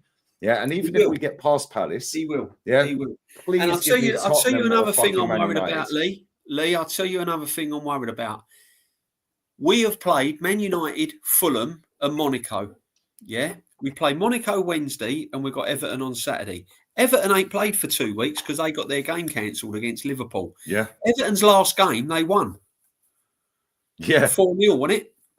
That was the last game they played. Yeah, they slapped up Wolves 4-0, yeah. They slapped up Wolves 4-0, right? They haven't played for 2 weeks. They've had 2 weeks on the training ground, fresh as a daisy. There's a fucking English manager that knows how to stifle out a low block, which is what our kryptonite. With Sean Dyche, who's like fucking knows how to defend corners, right? That's what he's good at, right? So, and then we've got Everton rocking up at the Emirates after we've played Man United, Fulham, and Monaco, where we need 3 points Wednesday. To avoid any playoff situation, we need 3 points against Monaco, right? Which ain't going to be easy. Okay? And then we're playing Everton 3 o'clock Saturday. So I'm fucking worried. Because if Odegaard didn't show up on Sunday in the piss and the rain and the wind, how's he going to play? As these players going to play on Saturday after playing Man United, Fulham, and fucking Monaco in midweek against an Everton team that ain't kicked a ball for 2 weeks that have had they've had a mini winter break. Yeah. So just hone in on the training ground, right? This is what we do. Yeah. So listen, what we do is we park the bus. Yeah, and then we just oof the ball up to Dwight McNeil and fucking Calvert-Lewin. Yeah, fucking mate, trust me, I swear that's not. We normally pam them at the Emirates. We normally slap them. Yeah, but that ain't gonna be a slapping. Again, all I've heard is, oh, thank God we've got Everton. We're going to smash them. We'll smash Everton. Thank God we've got Everton. That should be 3 or 4 or 5. And I went, hold on a minute. Everton's just had 2 weeks off. We've had 3 games in like 10 days before we play Everton.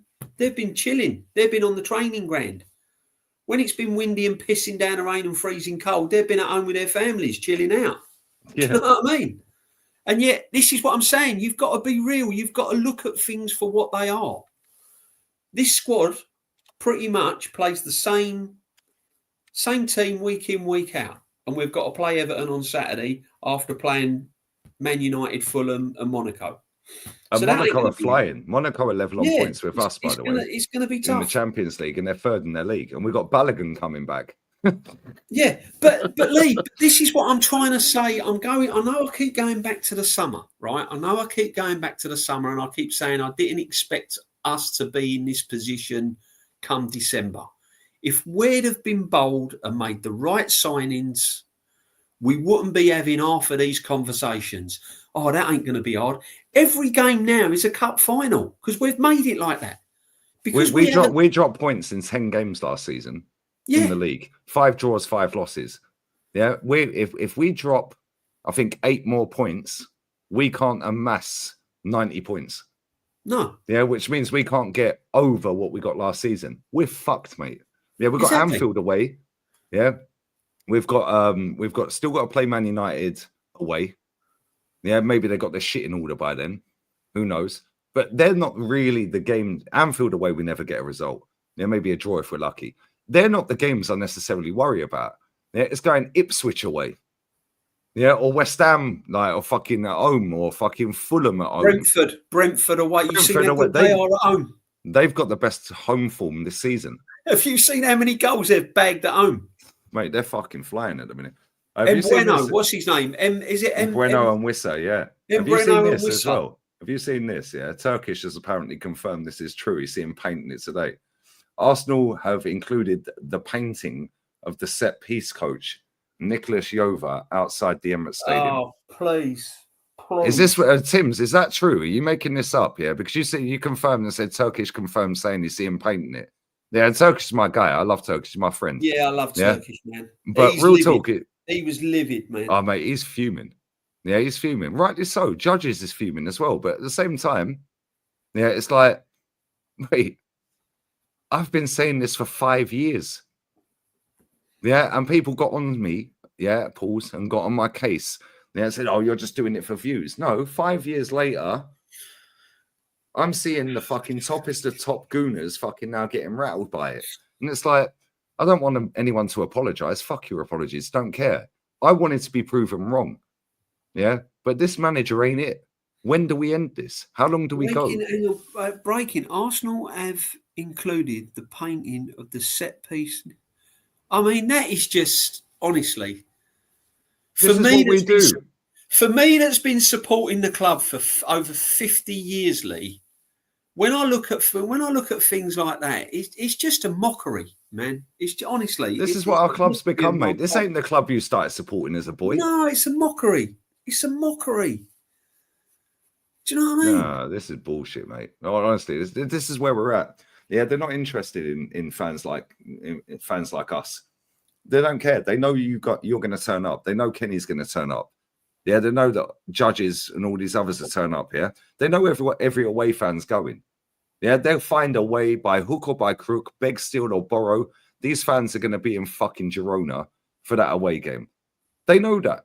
They know they're going to be at this game, that game. They know they're going to go, oh, fuck this. We've got this. Oh, early kickoff, Newcastle away. Cool, we're there. Lee, I'm happy that goals go in from set pieces because it's all part of the game. I don't get being offside trap back in the day with the Tony Adams back foot, the arm in the air.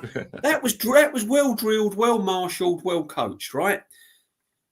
Scoring goals from set piece, it's all part of the game. Whether you score a goal from a set piece But I'm not proud that we're scoring all these goals from a set, and we're relying on these goals. We're from playing for them. We're kicking them off the defender to I get. want to fucking see free flowing football and goals being scored in around the box, tap ins. You know, the fox in like the box, Chelsea, 20-yarders, free kick. You know, wing play, crossing the ball in, getting on the end of headers. I want to see all that. I'm not, and to have a painting of the set piece coach as if we're proud of it. I mean, it's just a fucking mockery, man.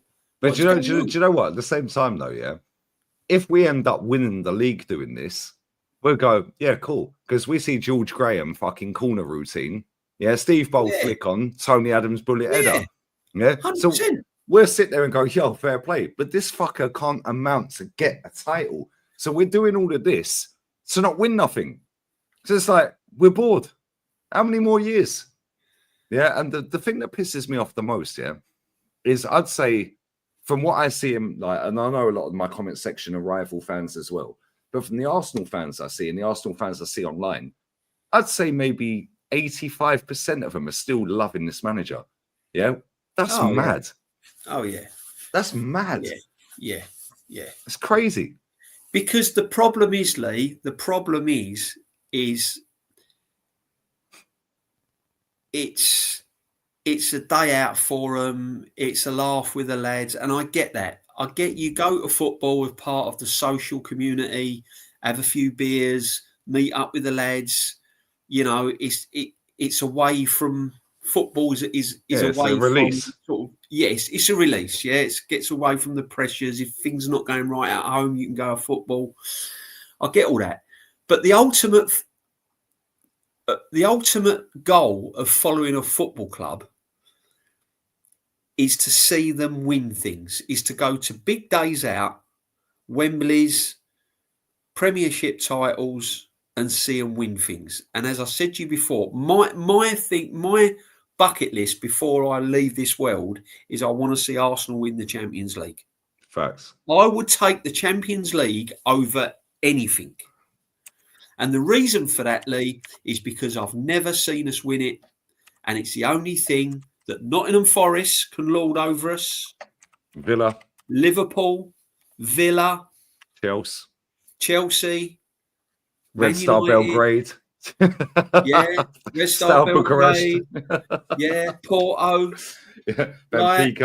Benfica. Marseille. Only we can't eat at the top table until we've won the Dortmund. Champions League. Celtic. And even when we do win it, it'd be like, well, yeah, we were the first London club to do Celtic. it. I mean, what a dreadful you were the sixth English or seventh English club to do it. And it's like we're always going to be until we overtake these people on Champions Leagues. Yeah, we're always going to be little bro to them. Yeah, but the thing is, right, Lee, people say, oh, yeah, the Premiership. Yeah, I'd take the Premiership, of course you would. But ultimately, when we assemble a team, when Arteta and all these cronies sitting at the end of the season and sit in that boardroom, their first train of thought is, right, what team can we assemble not only to push for a Champions League final and possibly winning it, but a Premiership as well? Oh no. What about if we get Raheem Sterling? That'll work. What about if we get Moreno? That might work. That Calafiori, we might be able to get the Champions League final if we sign him. That'd be good. Yeah, but what about this Gyökeres fella? He's half banging in a few goals. No, we don't want him. I'll tell you what, for 40 mil, why don't we go and get Ivan Toney at Brentford? He knows where the goal is. Why don't we go and get Neto and Sancho? Yeah, No. Sterling. These are the players that will get us the Champions League. But that's not their thought process. Their thought process is what can get us top four. Exactly. No. These fans that have been supporting the club for over 50 years have never seen us win the Champions League, Mikel. No, don't worry about that. I'll sign Sterling. That'd be all right. Where are we fucking going here, Lee? Round and round in circles, wasting time. Yeah, but on the plus side of things, all these 18 and 17 and 16-year-olds and 20-year-olds, they're all buying the merch and they're not just buying like the supporters kit, they're buying the players version. Yeah, they're buying the authentic one. Yeah. Yeah. They're buying the tracksuits and the duffel bags. Fucking, They're rocking up in that multicoloured shit that they're all wearing, and that tracksuit top that looked like the underground fucking train seat that they bought out, and all that business. Let's all sell that. Don't worry about these fans that ain't seen us win a Champions League. They don't care about us, bruv. Yeah, it's all about the marketing. It's a fashion company and a marketing company. Yeah, that's all it is. Yeah, it's embarrassing. Yeah, they don't give two flying fucks, yeah, about proper fans. Now, I'm not saying whether you live overseas or not, you're not a proper fan. However, yeah, say it as it fucking is, because I see a lot of people that live overseas that support American sports teams that have different standards for their American sports teams than they do for our English football club. Yeah, and clubs. Yeah, because I tell you what, yeah, Matty's educated me so much on American football, yeah, and baseball and shit like that, yeah. Yeah, this shit don't roll in basketball, baseball, no, yeah, ice hockey. They're hiring and firing. Yo, you ain't doing that, cool, you're sacked. Yeah, oh, you've done, okay, cool, you're sacked.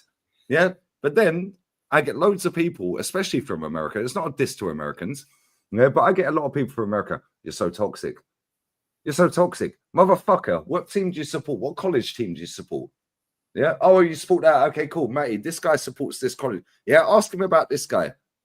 Oh, really? Oh, now you've gone mute. Now you don't want to say nothing. Yeah, bro, fuck off. But this is the fans that the Cronkies, and the Cronkies are the biggest problem at this club, other than the fans. Yeah, the Cronkies are only doing what the fans accept. Now, I've said this before, and I'll say it again. There's only two things that can happen to raise the standards and raise the bar. Either the fan base, they revolt, or the ownership. We see Roman Abramovich come into a decent Chelsea team when they were the nearly team, cup team. They were winning cups, nearly good for titles. He went, yeah, cool, we're winning everything. We're going to be Madrid, the blue Madrid. Yeah, the fan base went up with them. Now they've got fucking millions of fans around the world. So when they were in their slump for the last couple of years, yeah, and they're doing up the PR, it's like, how the fuck are you lot that have grown up in Roman Abramovich era, hiring and firing? I had some idiot on Twitter yesterday, sack Arteta and get who?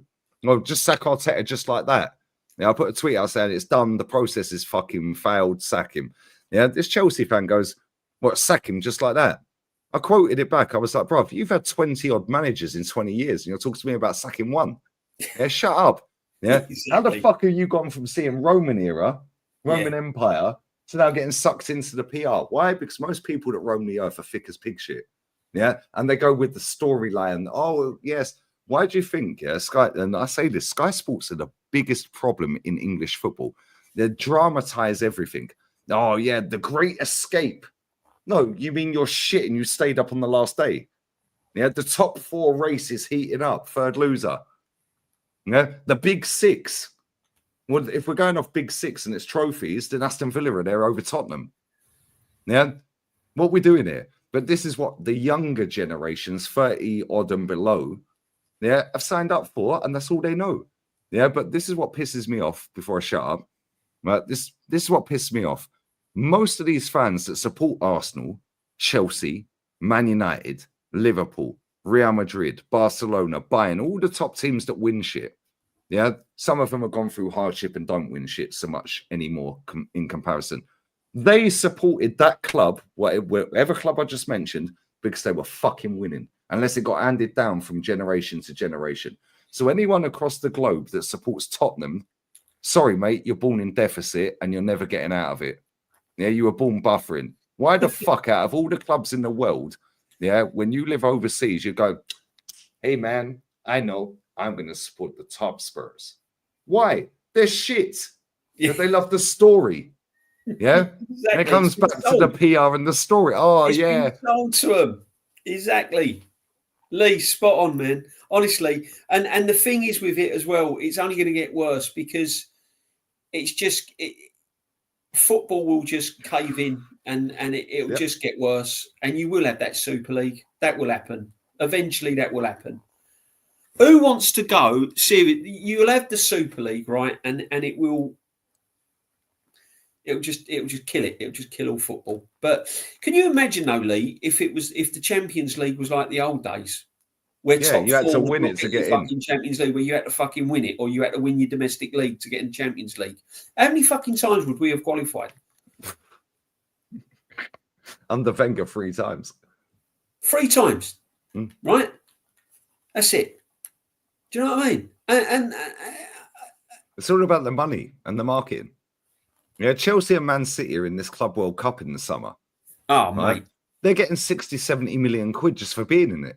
Whether they Yeah. win it or not, they're getting 60, 70 mil just for being there. To play a reserve team. Yeah, they probably will. And you can't blame them. And you can't blame them. But another thing, though, Lee, what's worrying as well, because as I said... and that's 60 or 70 mil, by the way. I balanced their books again. Yeah. They're going to buy a banging player again. Yeah, exactly. Yeah. But the thing is as well, Lee, what's worrying, and as I said, I look ahead. They're thinking about extending our ground, aren't they? Yeah. Right? Another fucking money spinner to give this So manager more another money 5 is going to years. be spent on that. And I bet the excuses will be, oh, well, you know, you'll get some of the fan base go, yeah, but we've not been able to spend the money because we've had to extend our ground and improve our ground. So there's not been the money there for him to spend. Yeah. What's the attendance at Stamford Bridge? 42, 43? Yeah. How comes they're competing then? How comes they win? We can't even get away from the fucking ground as it is now because you've only got one fucking station, like, you know what I mean? Fucking queues are like 4 miles long. Can you imagine if you get an... Unless you walk all the way up to Finsbury Park. Can you imagine if you get another 10,000 fans in there, mate? You'd be in there all fucking night. Do you know what's mad about that stadium expansion thing, right? That will happen. Yeah, the amount of money they're saying it's going to cost is $500 million. Yeah. Yeah, $500 million. I know inflation and all that, because the stadium cost $500 million to build, right? But you're right, that'd be an excuse. Oh, well, we got to give him another 5 years. By then, Wynn's had puppies, and her puppies have had fucking puppies. Yeah, Arteta's son's on the coaching staff and the heir to the throne. Yeah, fucking Josh Kroenke his old man's passed away, and now he's the fucking full owner. Yeah, it's like then his son's heir. Like, what are we doing here, mate? Yeah, I mean, this is all part of the plan, mate. You watch, Lee. People can't see it, bro. They Lee, can't see it. You watch. They can't see it. So that will be another excuse, and they'll give Arteta more time because of all this ground extension, and that's going to cost fucking billions of pounds. So you'll get your fan base come out and go, yeah, but we've not been able to buy anyone because we've extended the ground and everything else. So that'd be more excuses, and it's just going to go on and on and on. Honestly. Yeah. And another thing, you've got a brilliant background there of all them legends. How comes none of them legends have never been invited back to the club on a coaching level or something like that?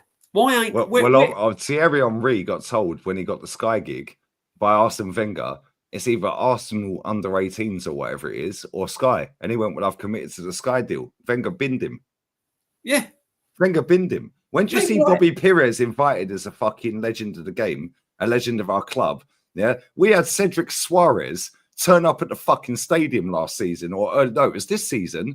Yeah, getting a fucking a shirt in a fucking frame signed, and Eddie was handing it over to Cedric Suarez. What the fuck are we doing here? Yeah, where's Vieira? Yeah, where's Bergkamp? Where's Jens Lehmann? Jens Lehmann copyrighted the fucking word Invincibles. Yeah, they're fucked because they can't peddle out Invincible merch anymore because he owns the copyright. Big up Jens Lehmann. Exactly. Yeah, they know what time it is, mate. See, everyone Tony Adams never fucking gets. He got banned from under Wenger. He got banned. Yeah, he got banned unless he was on media duty. He got banned from the fucking stadium. Legends, man. Never been offered any decent coaching roles at the club. Nothing. No, don't worry. We'll give it Jack Wilshere. But now we're erecting a painting. We're erecting a painting of a fucking set piece coach. Right, just give him the job. Just give him the job. Give it AirPod Albert. Yeah, AirPod Albert, by the way, that Albert Steinberg or whatever his name is. Have you seen his CV? His CV is better than Super Duper Mix. He's actually managed football clubs. He was fucking Louis van Gaal's assistant, for the time he was at Man United. He's actually managed football clubs in Holland. Yeah, and I think he managed Gent or Genk, one of them two. Yeah, that guy's actually managed football clubs. Mikel Arteta is a fucking fugazi. Yeah. And He's still going to be here Good in word. the next 5 to 10 years because this fan base are infatuated with PR. They're infatuated with the fucking, oh, he looks amazing. Oh, the team. Oh, I fancy the player. Just say you're bent, mate. It's cool. It's 2024. Yeah, like real talk. Like, I'm sick to death of it. And the way they peddle the PR, yeah, then the stadium fucking thing, right? It's like they want another Arsene Wenger, this fan base. The problem is Arsene Wenger was actually fucking good. Yeah. Yeah, this manager ain't it. Complete legend. I mean, unfortunately, he outstayed his welcome and it all got a bit toxic, but fucking brilliant. I mean, what he brought to that club was incredible. But I'll be honest with you, Lee. Arteta's going to have more. He's going to practically run that club. For some reason, He does or another, already. He does already. He's got more power than Wenger. Arteta is going to have more power than Wenger ever did. He already has. For some reason. He already has. And I'll tell you what that reason is, because he talks nice. Yeah. And he's got fucking Josh Conkey in his back pocket, mate. Yeah. Which is why we've seen fucking Vinay leave. Which is why we've seen Edu leave. Yeah. Garlic could be next. He'll go. Yeah. That fucking Tim Lewis. Yeah. With a funky haircut. Mate, just shave it off. Like, bro, you're hanging on for dear life, fella. But yeah, isn't Arteta, I'm not being funny, Lee, isn't Arteta got a big say in the next sporting director that comes in at the club that's taking Edu's place? Yeah, and I guarantee you now it'll be that Dan Ashworth that's just left Man United. Guarantee you. But Arteta's got a massive say in that, hasn't he? He's the one that's going to sort of be interviewing them and he's going to have a big... He shouldn't be anywhere fucking near it. No. Mate, this they is what should we've consult created. him. They should turn around and say, we've got this guy. But ultimately, it shouldn't be his decision. And this is where we're at. This is where we're at. He's got Josh Conkey in his pocket, mate. Yeah, they're the same age. Yeah, and he talks nice, and he's signed up. Yeah, Arteta's signed up. They're one of the biggest sport agencies in the world. Yeah, he's got such great PR. When do you ever hear anyone slag Arteta off on Sky Sports, Talk Sport, TNT Sport? You never hear it. In America on ESPN, they cuss him all the time. Yeah, that's America. Yeah, but that guy is signed up to the biggest fucking sport agency in the world. He has got great PR. And because he sits there, and he speaks like a politician, never answers a question, the journos are in on the game. Yeah, the super fans get in on the gig every now and again. Yeah. Do you know what I'm saying? It's like, oh, yeah, I'll do anything. I'll sell my soul. Yeah, cool. No wonder their views are dead. My fan cam does more views than 99% of their fucking channel. Yeah, I've got 100K. They've got 1.7 mil. What we do, Dan Potts' fan cams do more than 90% of theirs. Yeah, he's got 12K or 22K, sorry. What we doing here? Why? Because people want real talk. People have had enough of it, mate. Yeah, and there's going to come a tipping point. However, 90% of this fan base are born in deficit, mate. Yeah, they're just there for the journey. Yeah, and COVID taught this ownership and Tottenham's ownership and Man United's ownership. Yeah, they taught a lot of these football clubs around the world. Yeah, that control the mainstream media, control the masses. So these clubs have got the mainstream media in the back pocket. Give them a little exclusive every now and again. Yeah, job done. Happy days. Yeah, job done. Now you're controlling 90% of global Arsenal fans around the world. Yeah, so then when people like us call it out, you're negative. Okay, mate. So he's not. See, I don't think. I'm going for a piss. I'm going for a piss. I'll be 1 minute. Yeah, sorry. I need to pee. No worries, man.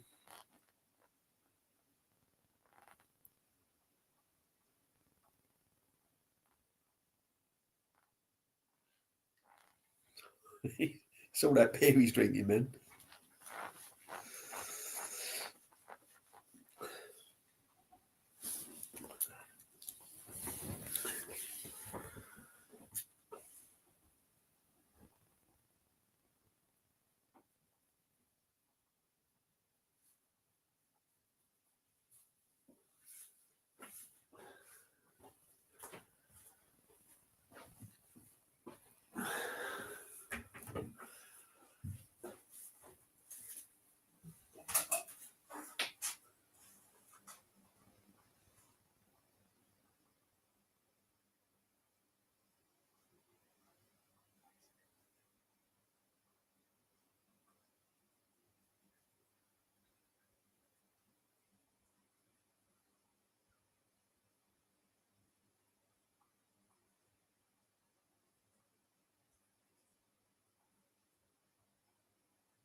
Right, I'm back.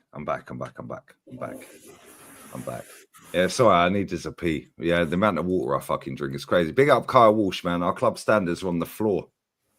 Yeah, we're a joke. We are a joke, Kyle. Yeah, and this is the thing, yeah. This is not going to get any better anytime soon. In fact, it's going to get worse. Yeah, because this manager is not going anywhere. Man said you're peeing too often. Bro, I've done 6 litres of water today. Plus the beer, plus the coffee, plus the tea. Yeah. When I was on with Saeed for about an hour and 40, I did about 2.5 litres of water in an hour and 40 minutes, just down in half-litre bottles of water. People think I only drink beer. No. 136 litres of water I do every month. Yeah, Quality. I know that because I order it. Quality. Do you think that? I mean, Lee, I can honestly see this manager not ever getting the sack. I just think he'll leave, or he'll get another job, or someone will come in for him. Or I can't ever see while the Cronkies are there, I can't ever see this manager in their eyes doing wrong, getting the sack. As long as he's bringing in the money. I think the only time he gets sacked, right? Because even if Slot wins the league, the narrative's changed from Salah's old, Van Dijk's old, fucking manager bounce. It's not going to be as good as Klopp. Trent wants out. Now all of a sudden, all 3 of them are signing new deals, by the way, right? They ain't signed yet, but they're going to. Yeah, and it's like, oh, he ain't no good. They didn't sign anybody. Now the narrative for Liverpool has spun to, well, he inherited a winning team. Right? Now with Chelsea, this Maresca guy has come in from Leicester. Yeah. And everyone's going, oh, he ain't going to amount to nothing. It's just another Poch. Yeah, fucking whatever, mate. Yeah, fucking bollocks. Yeah, now, because it's above us, the narrative is, well, they spent 2 billion. Yeah. So they change the narrative all the time. Yeah. So you're right. He ain't going anywhere. The only way this guy goes is if he don't win nothing, maybe not this season, because he'll get away with it again. Yeah. Next season, if we finish if Man U get their shit in order, Tottenham never will, but if Man U get their shit in order and Man City go back to what they were doing, you got Man City, Liverpool, Chelsea, Man United, and Arsenal. We finish 5th, 6th next season, don't win anything again. Now that's 7 seasons. Yeah. 7 full seasons, 8 seasons in total. Yeah. All of a sudden, people will be like, and then you'll see people punching each other up in the ground like it was with Wenger. It's going to take another 2 seasons. This season and the whole of next season. The fans will turn. It's going to take the fans to turn to actually get this guy out. It won't be through kind of, because I thought this season would be a big season for Arteta. I said that if he doesn't win anything this season, I can seriously see him either getting pushed out or fans turning against him. He's on 15 million a year. He's on 3 million less than fucking Pep. That's crazy. But what I'm seeing, Lee, and what I'm hearing in the fans and what I can gather is he's still got enough kind of supporters to go another season without winning anything. He could do this season. He could do the whole of this season with nothing, because they changed the narrative to, well, the billionaire at Chelsea spent 2 billion. Yeah. Do you know what? Yeah. In the last 5 seasons, net spend, Chelsea has spent 100 million more than Arsenal in last 5 years. Yeah. And like I said earlier in the show, about an hour ago, right? All of their forwards and midfielders, we could have signed all of them. Exactly. So why didn't we then? Yeah, because he wanted to go with these other fucking idiots like Mikel Merino, give El Neni another deal. El Neni was supposed to be fast-tracked, hence why we kept him on. David Ornstein told us we're keeping El Neni for another year because we're going to fast-track him to be a coach at Arsenal. Here's another 50 grand a week, Mohamed. You go and sit on the bench, we'll fast-track you to a coach at Arsenal. He played fuck all minutes, 20-odd minutes or whatever in the entire season. Another fucking, 2.5 million quid he's pocketed.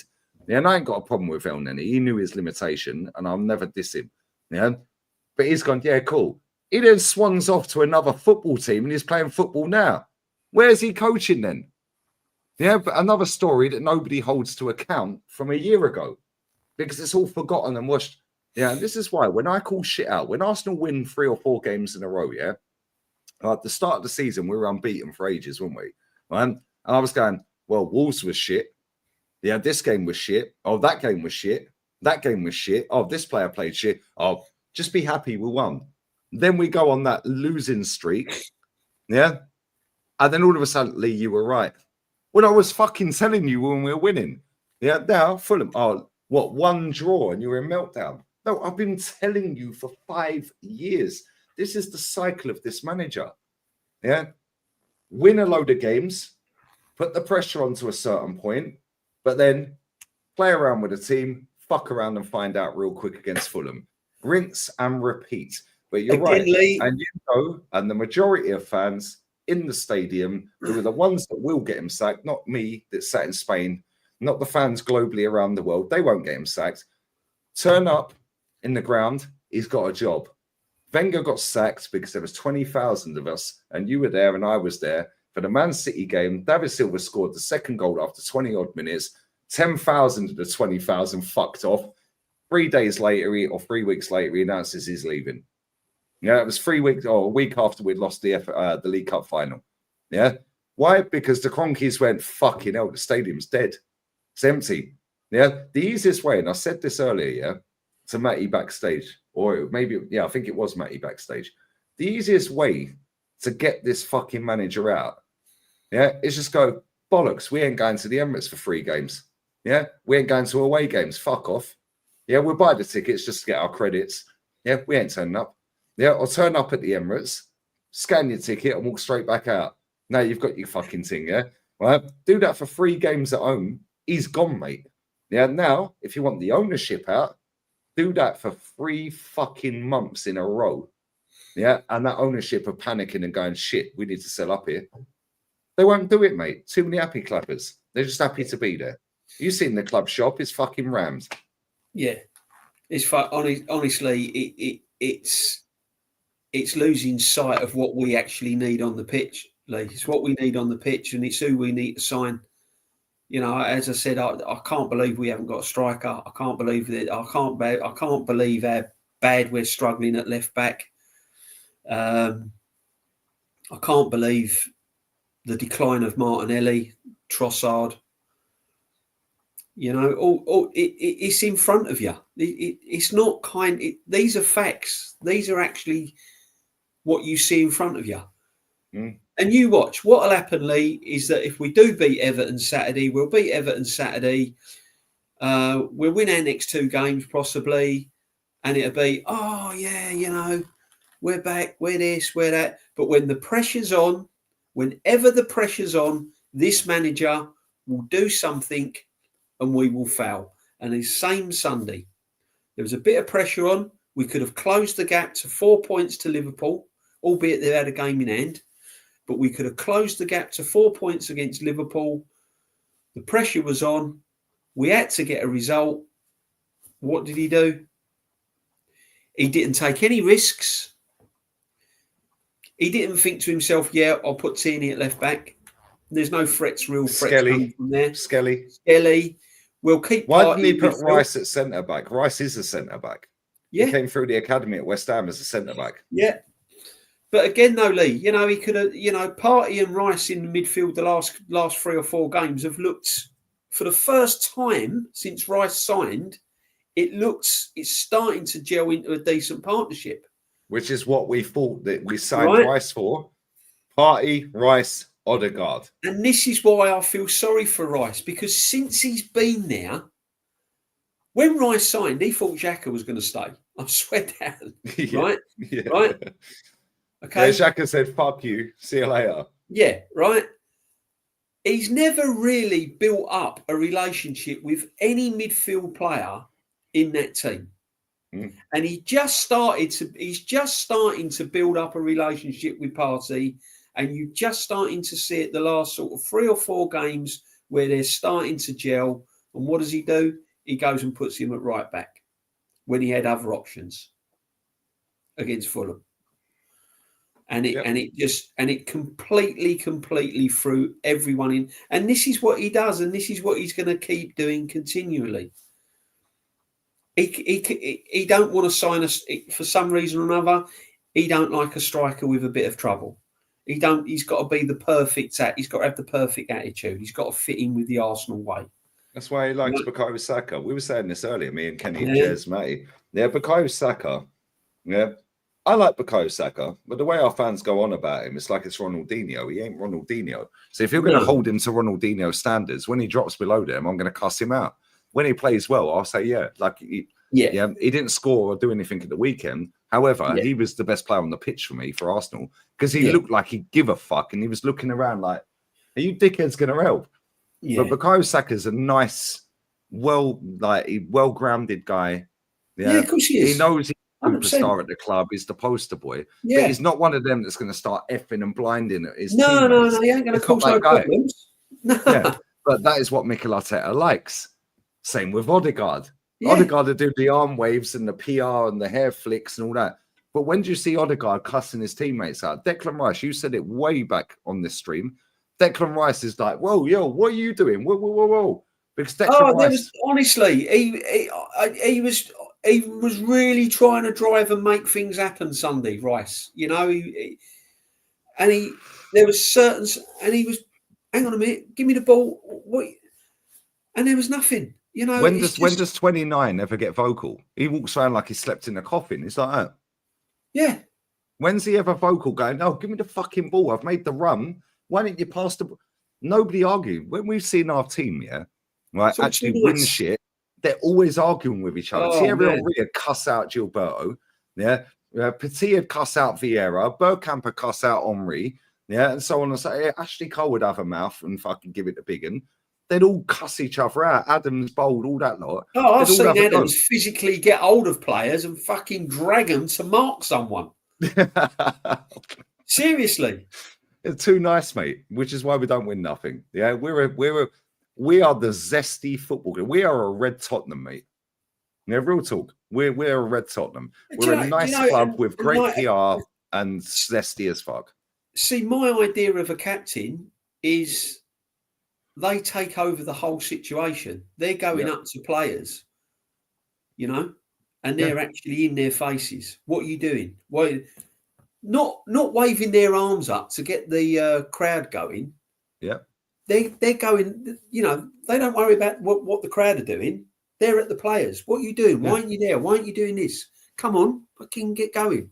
Never see it. It's all too nice. It's all too simple and it's all too nice. You know the story about when Lee Dixon signed from Stoke, and fucking Keown and or Bold or Adams or whoever it was fucking gripped him up in the first North London derby in the changing room before kickoff and said, "Yo, we don't fucking lose to this lot." Yeah, he was like, "Oh shit, fucking hell, I've got fucking these 6'5" giants in front of me." He said that was the best game I've ever played for Arsenal. It's fucking war because he knew he was getting weighed in at full time otherwise. Where's that now? I'm not saying go to that level, but at least call each other out. These players don't do it. They're too nice. They're just happy to be there, mate. They're all it's just it is worrying. It is a bit worrying. As I said, long term, it's worrying. I'd say we need probably 3, maybe 4 players to really. We need a new manager. That would be the best signing we make, mate. Yeah. Who would you like if we got rid of him? Obviously, we know that's not going to happen. Who would you want as manager? Who would I like to give? I'd take Inzaghi in a heartbeat. I was going to say Inzaghi, yeah.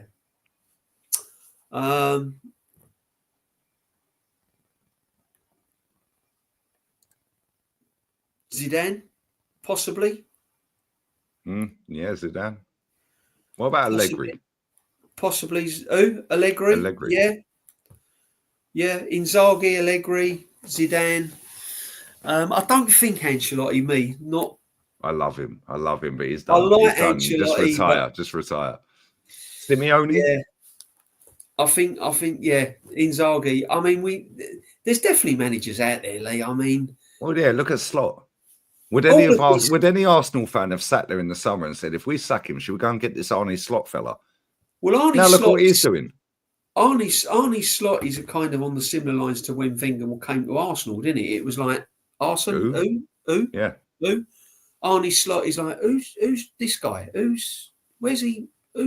So it's very similar. And what he's doing at Liverpool is also very similar to when Wenger went to Arsenal. Because when Wenger went to Arsenal, he inherited that back four, didn't he? He inherited the Tony Adams. He inherited Bergkamp, Wright, Parler. the nucleus of the team was there. All he had to do was kind of keep it going, tweak a few things, and then after a while bring in his own guns. Well, it's very, if you look at Arne Slot, he's doing exactly similar to what Arsene Wenger did. Yep. And what's Arne Slot doing? He's overtaking Pep. Yep. Like Wenger did. Playing good football. Like Wenger did with Ferguson. And he's going to keep Salah. Salah ain't going nowhere. Van Dijk. No, he's on the verge of signing a new deal. Yeah. Van Dijk will stay. The only one that might wobble, that might see the likes of is Trent. If Real Madrid really serious of coming in for him, he might go. But then again, I don't rate Trent as a defender, Lee. You know. No, do you know what? But I don't either. Yeah, right. But under that manager, he looks like a competent right back now. Look when they played us. Yeah, he hooked him off at the right time against us. Yeah. But at the same time, he actually looks decent under that manager. And this is the thing: top coaches know when to make the change. They know when to get the player off if he's having a bit of a wobble. Yeah, they know how to make a player better. Yo, I'll play to your strengths. We'll compensate for you. Yeah. When Klopp was there, he looked like a fish out of water, Trent, at times.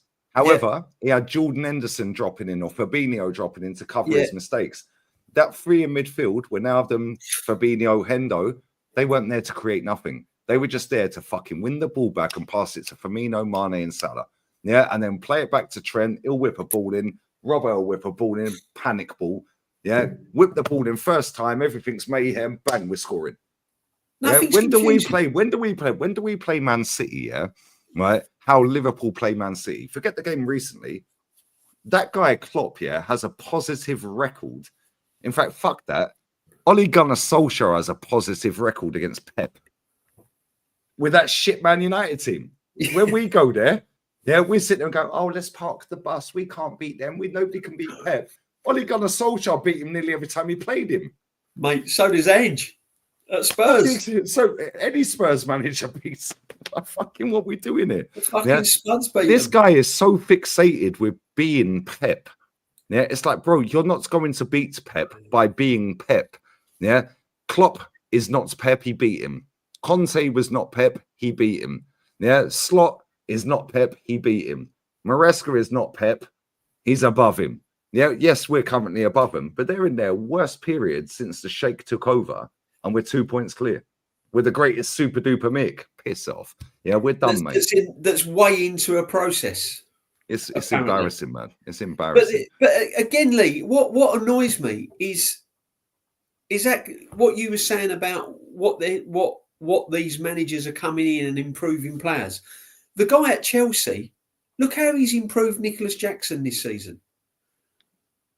Look how he's improved all Caicedo. Caicedo's a good player. He's took him up levels, mate. He subbed off Lavia at half time, and I was like, right, he's the best player on the pitch. Different world. And he's improving Palmer every single game. It winds me up when people compare Palmer with Dennis Bergkamp. Sorry, mate. We ain't never seen another one of them, mate. You will never see. This is one of the bottle guys. No, he is a special one. No. Any Chelsea fan says to me, Palmer is like Dennis Bergkamp or he's had Dennis.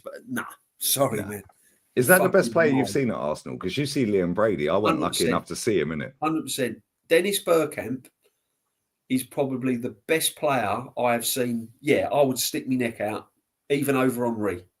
Yeah, see, I'm the same. Yeah, and we've seen them both. Yeah, but because for me, that guy. Bergkamp had everything. He was like the Roger Federer of like the arse. He was just silky, smooth, cool, created space. Nothing ruffled him. Both feet. His left foot, his right foot was just as good as one another. His vision. I mean, he saw things way before any other player. Way before everything. And people said that goal at St James's Park was a fluke, mate. He knew never. What he was doing. He fucking knew. He knew that, mate. That was all sorted out way in advance. I'm telling you. Brilliant player. One of the best. No, facts. Listen, we're going to wrap this up. Yeah, 2 no hours has worries, flown Lee. by. I said about an hour and a half. Lee, And here we are. what we done? What we doing here? 2 hours, 2 5 minutes. hours, mate. It's fucking quarter to 2 in the morning. Trying to put out honestly, man. Who's live that I like? Is there anyone live that I like? We can redirect to. Is there anyone with us? Is there anyone live? Come on. Is there anyone live that we like that we can redirect to? Let me quickly check. They must take it, because, as I said, guys, I say it as it is. I'm a realist. I don't get carried away. And you got the authenticity of going and have been going for a long, long time as well. But all I want, Lee, is Arsenal to win trophies. I just want winners. And if it means getting rid of the manager, then so be it. That's all I'm saying. No, facts. Who's live that we like? Come on, there's got to be somebody live. Come on, chat. What are we doing? There's 800 people in here. What are we doing? 800 people after 2 hours, 5 minutes. That's blinding. Yeah, 2 a.m. nearly my time. Nearly That's 1 nice. your time. Is there anyone live? I can't see anyone. Oh, Staffy's live. How long's Staffy been live? Yeah, how long's Staffy been live? Yeah, let's go. Oh, he's been live half an hour.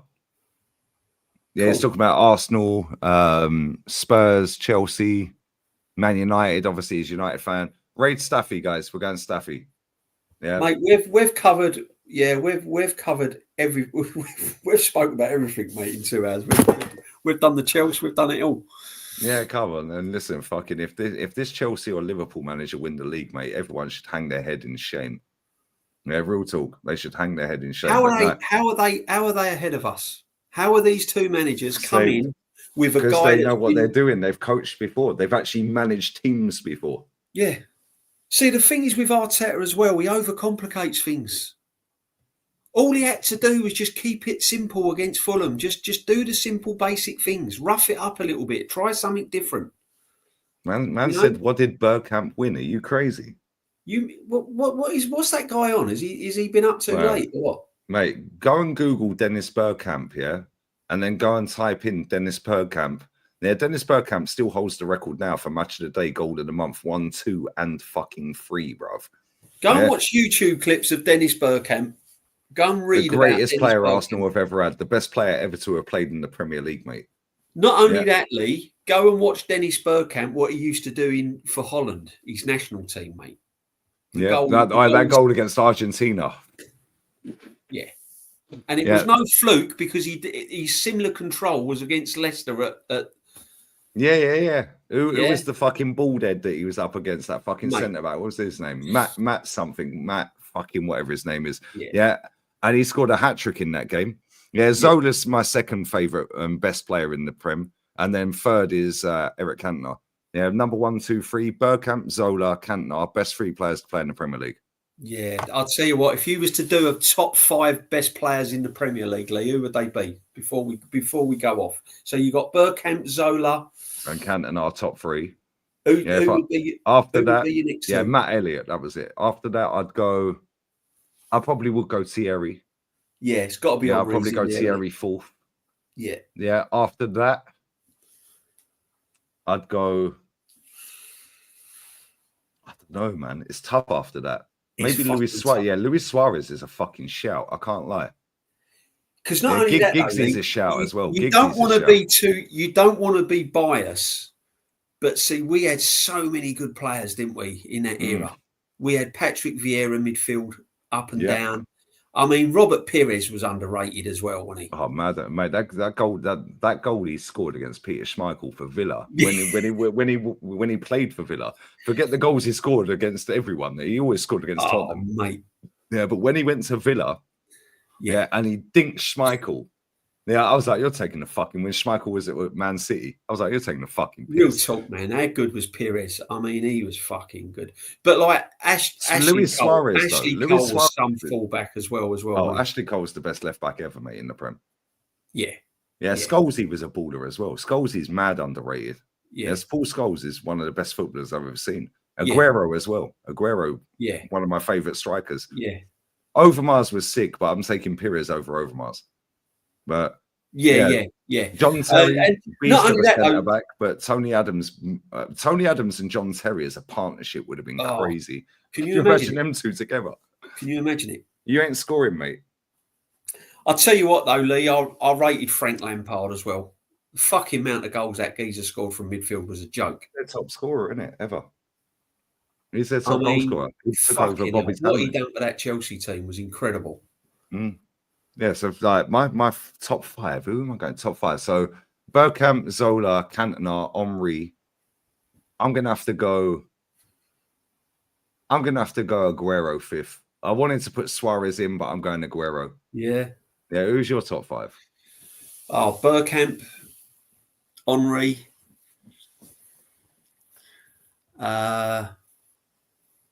Fucking hell. Bergkamp, Henry. Cantona.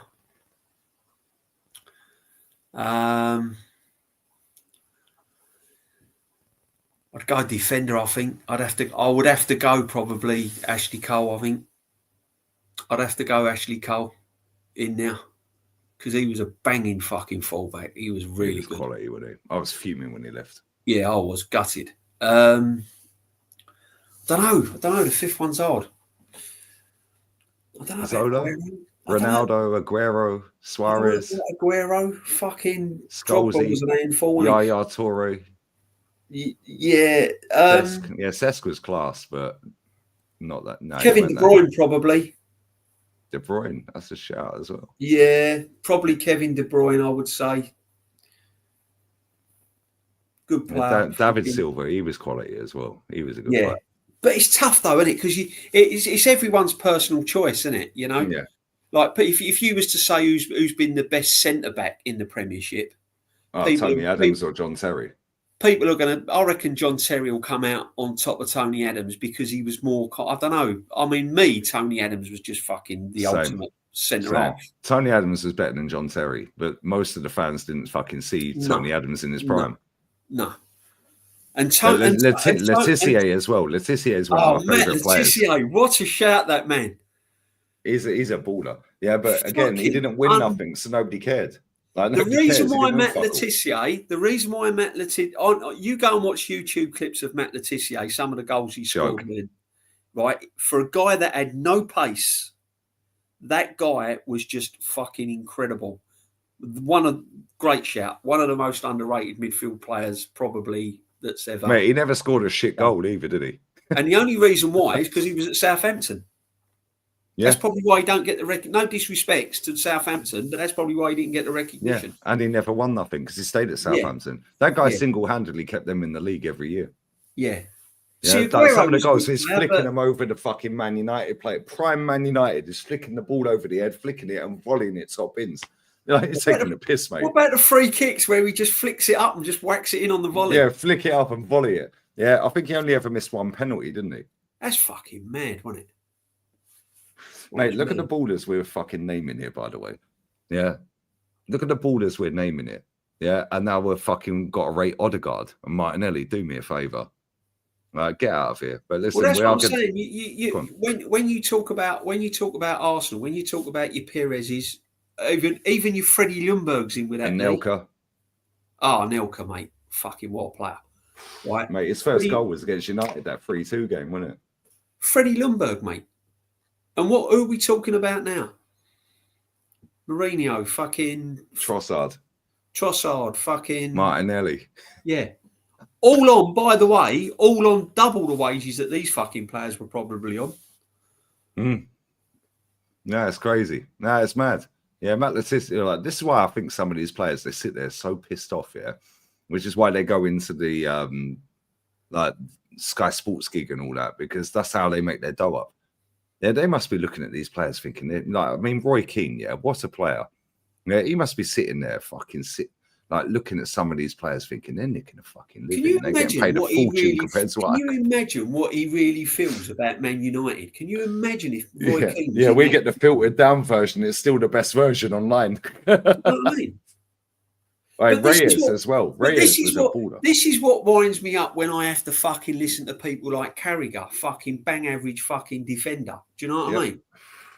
Giving it fucking about this, that, and the other. And I'm thinking to myself, you would have never got in a fucking Arsenal team back in the day. Never. Do you know what I mean? Players, man. Gascoigne as well. Gaza was a bad boy. Gascoigne, probably David Ginola as well. Fucking hell, mate. Yeah, Alan Shearer, mate. Mate, listen, Alan Shearer's sitting there fucking. He's praying every night Harry Kane don't come back to the Prem.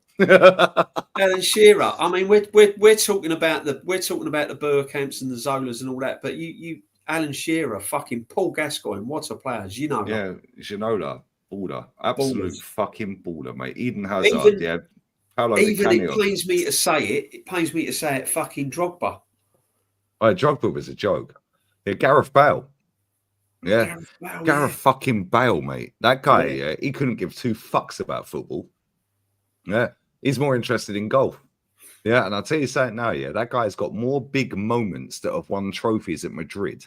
Yeah, and he's single-handedly, I remember that game against West Ham, right? They were 2-2, stoppage time, and he just got the ball 30 yards out, and there was literally the ball space to put it through, and he slapped it, no backspin, top in. So I was like, you're taking the piss, mate.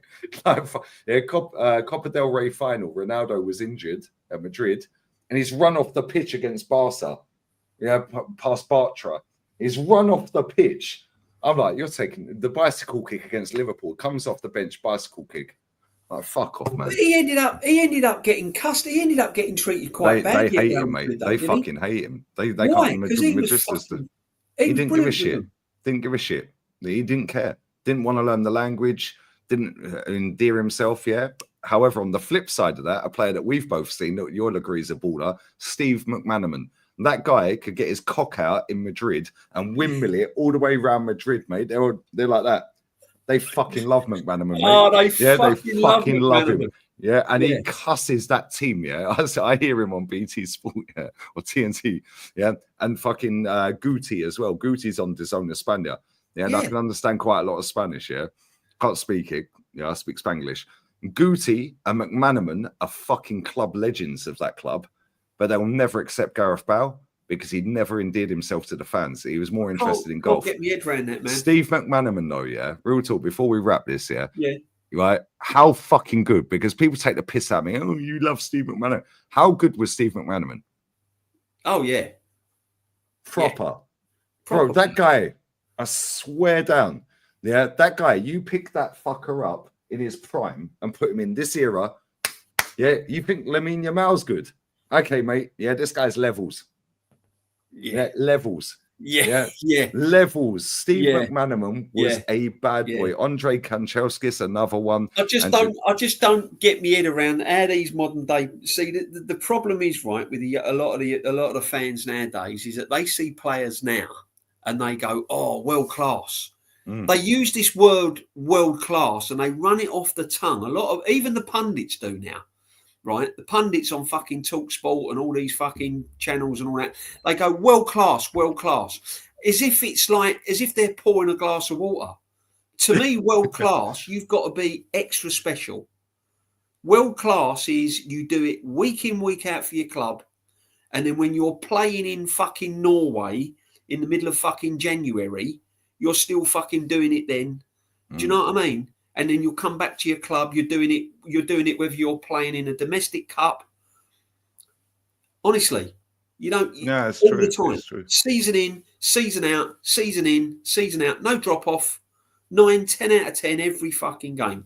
That is world class. None of these players now can do that. Nope. Look at fucking England in the Euros. Look at the amount of players that fucking go missing now. We ain't got one world class player. Kane probably on the ball. Kane's world class without trophies. Yeah, right. He's an unbelievable baller, Kane. Unbelievable but career choices, Kane, right? But other than that, people go on about this Jude Bellingham, mate. No, he ain't it, mate. He ain't it. He ain't it. Dele Alli, would have been better than him if he had his head screwed on. Yeah, Dele Alli's got more everything than him. What Jude Bellingham would walk into a fucking prime Arsenal team back in the day, a prime Man United team, a prime fucking Chelsea team, a prime fucking, even though Spurs have now, see, this is what gets me with Spurs, right? When you think of all the fucking ballers they've had at that club over the years and never won a fucking Premiership, it's just a joke. But even like a prime fucking Tottenham team in their midfield, he'd struggle to fucking get in. Mate, he ain't getting over Moussa Dembele. Yeah, Dele Alli. Yeah, fucking Van der Vaart. Yeah, fucking like, what are we doing here? Like, it's mad. It's crazy. Yeah, Jude's good. Yeah, but he's good at what he does, which is just the PR thing and the physicality thing. Yeah, and moments. Yeah, that's it. He's yeah, not he will world-class, not be at Madrid in 2 years. He'll be at fucking Liverpool or somewhere in 2 years. Yeah, there's no honestly, world class. You got to be special. You got to be fucking special. And yet they go, oh yeah, world class. But yeah, he's world class. Yeah, we've seen ballers, and then they go, oh, you're living in the past. Yeah, you're living in the past. You're just angry. You've got an agenda. Yeah. This baller here, and we're going to end this and redirect to Staffy. Yeah, Georgie King-Cladsey. Oh man, the Georgian fucking Messi before Messi was even born, mate. Yeah, that guy right there. Yeah, I swear, if he had output in terms of goals here, right? Yeah. But every goal that fucker scored, I swear down. Yeah, every goal that guy scored, he was taking the piss. That guy was crazy. Mate, I give you one player, and everyone, if you've got nowhere to go tomorrow, look it up on YouTube. Before we wrap it up, to all go to bed on this, Zinedine Zidane. My old man's favourite player ever, and my dad's 66. Andre Pirlo. Have a look at fucking Pirlo. 3 players. I'll give you 3 players to go to bed on: Maldini, Pirlo, and Zidane. And I'll give you my 3. Yeah, go and check out Georgie Hadji. Yeah. My Romanian G, Capul Sus Frates. Come on. Hi to Romania. Stoichkov, Histro Stoichkov. Oh, yeah. He could hit a ball, man. Fucking hell, man. That geezer had one of the hardest fucking shots I've ever seen in my life. And Recoba. Oh, Recoba. I was going to say Raquelme, but Recoba. That was Messi before Messi. Yeah, that guy's fucking left foot was a wand, and he had the most powerful left foot I've ever seen. Yeah, everyone thinks Podolski's left foot was hard. No. Yeah, we can sit here for hours. Yeah, we're not going to do this, lads. We're wrapping up.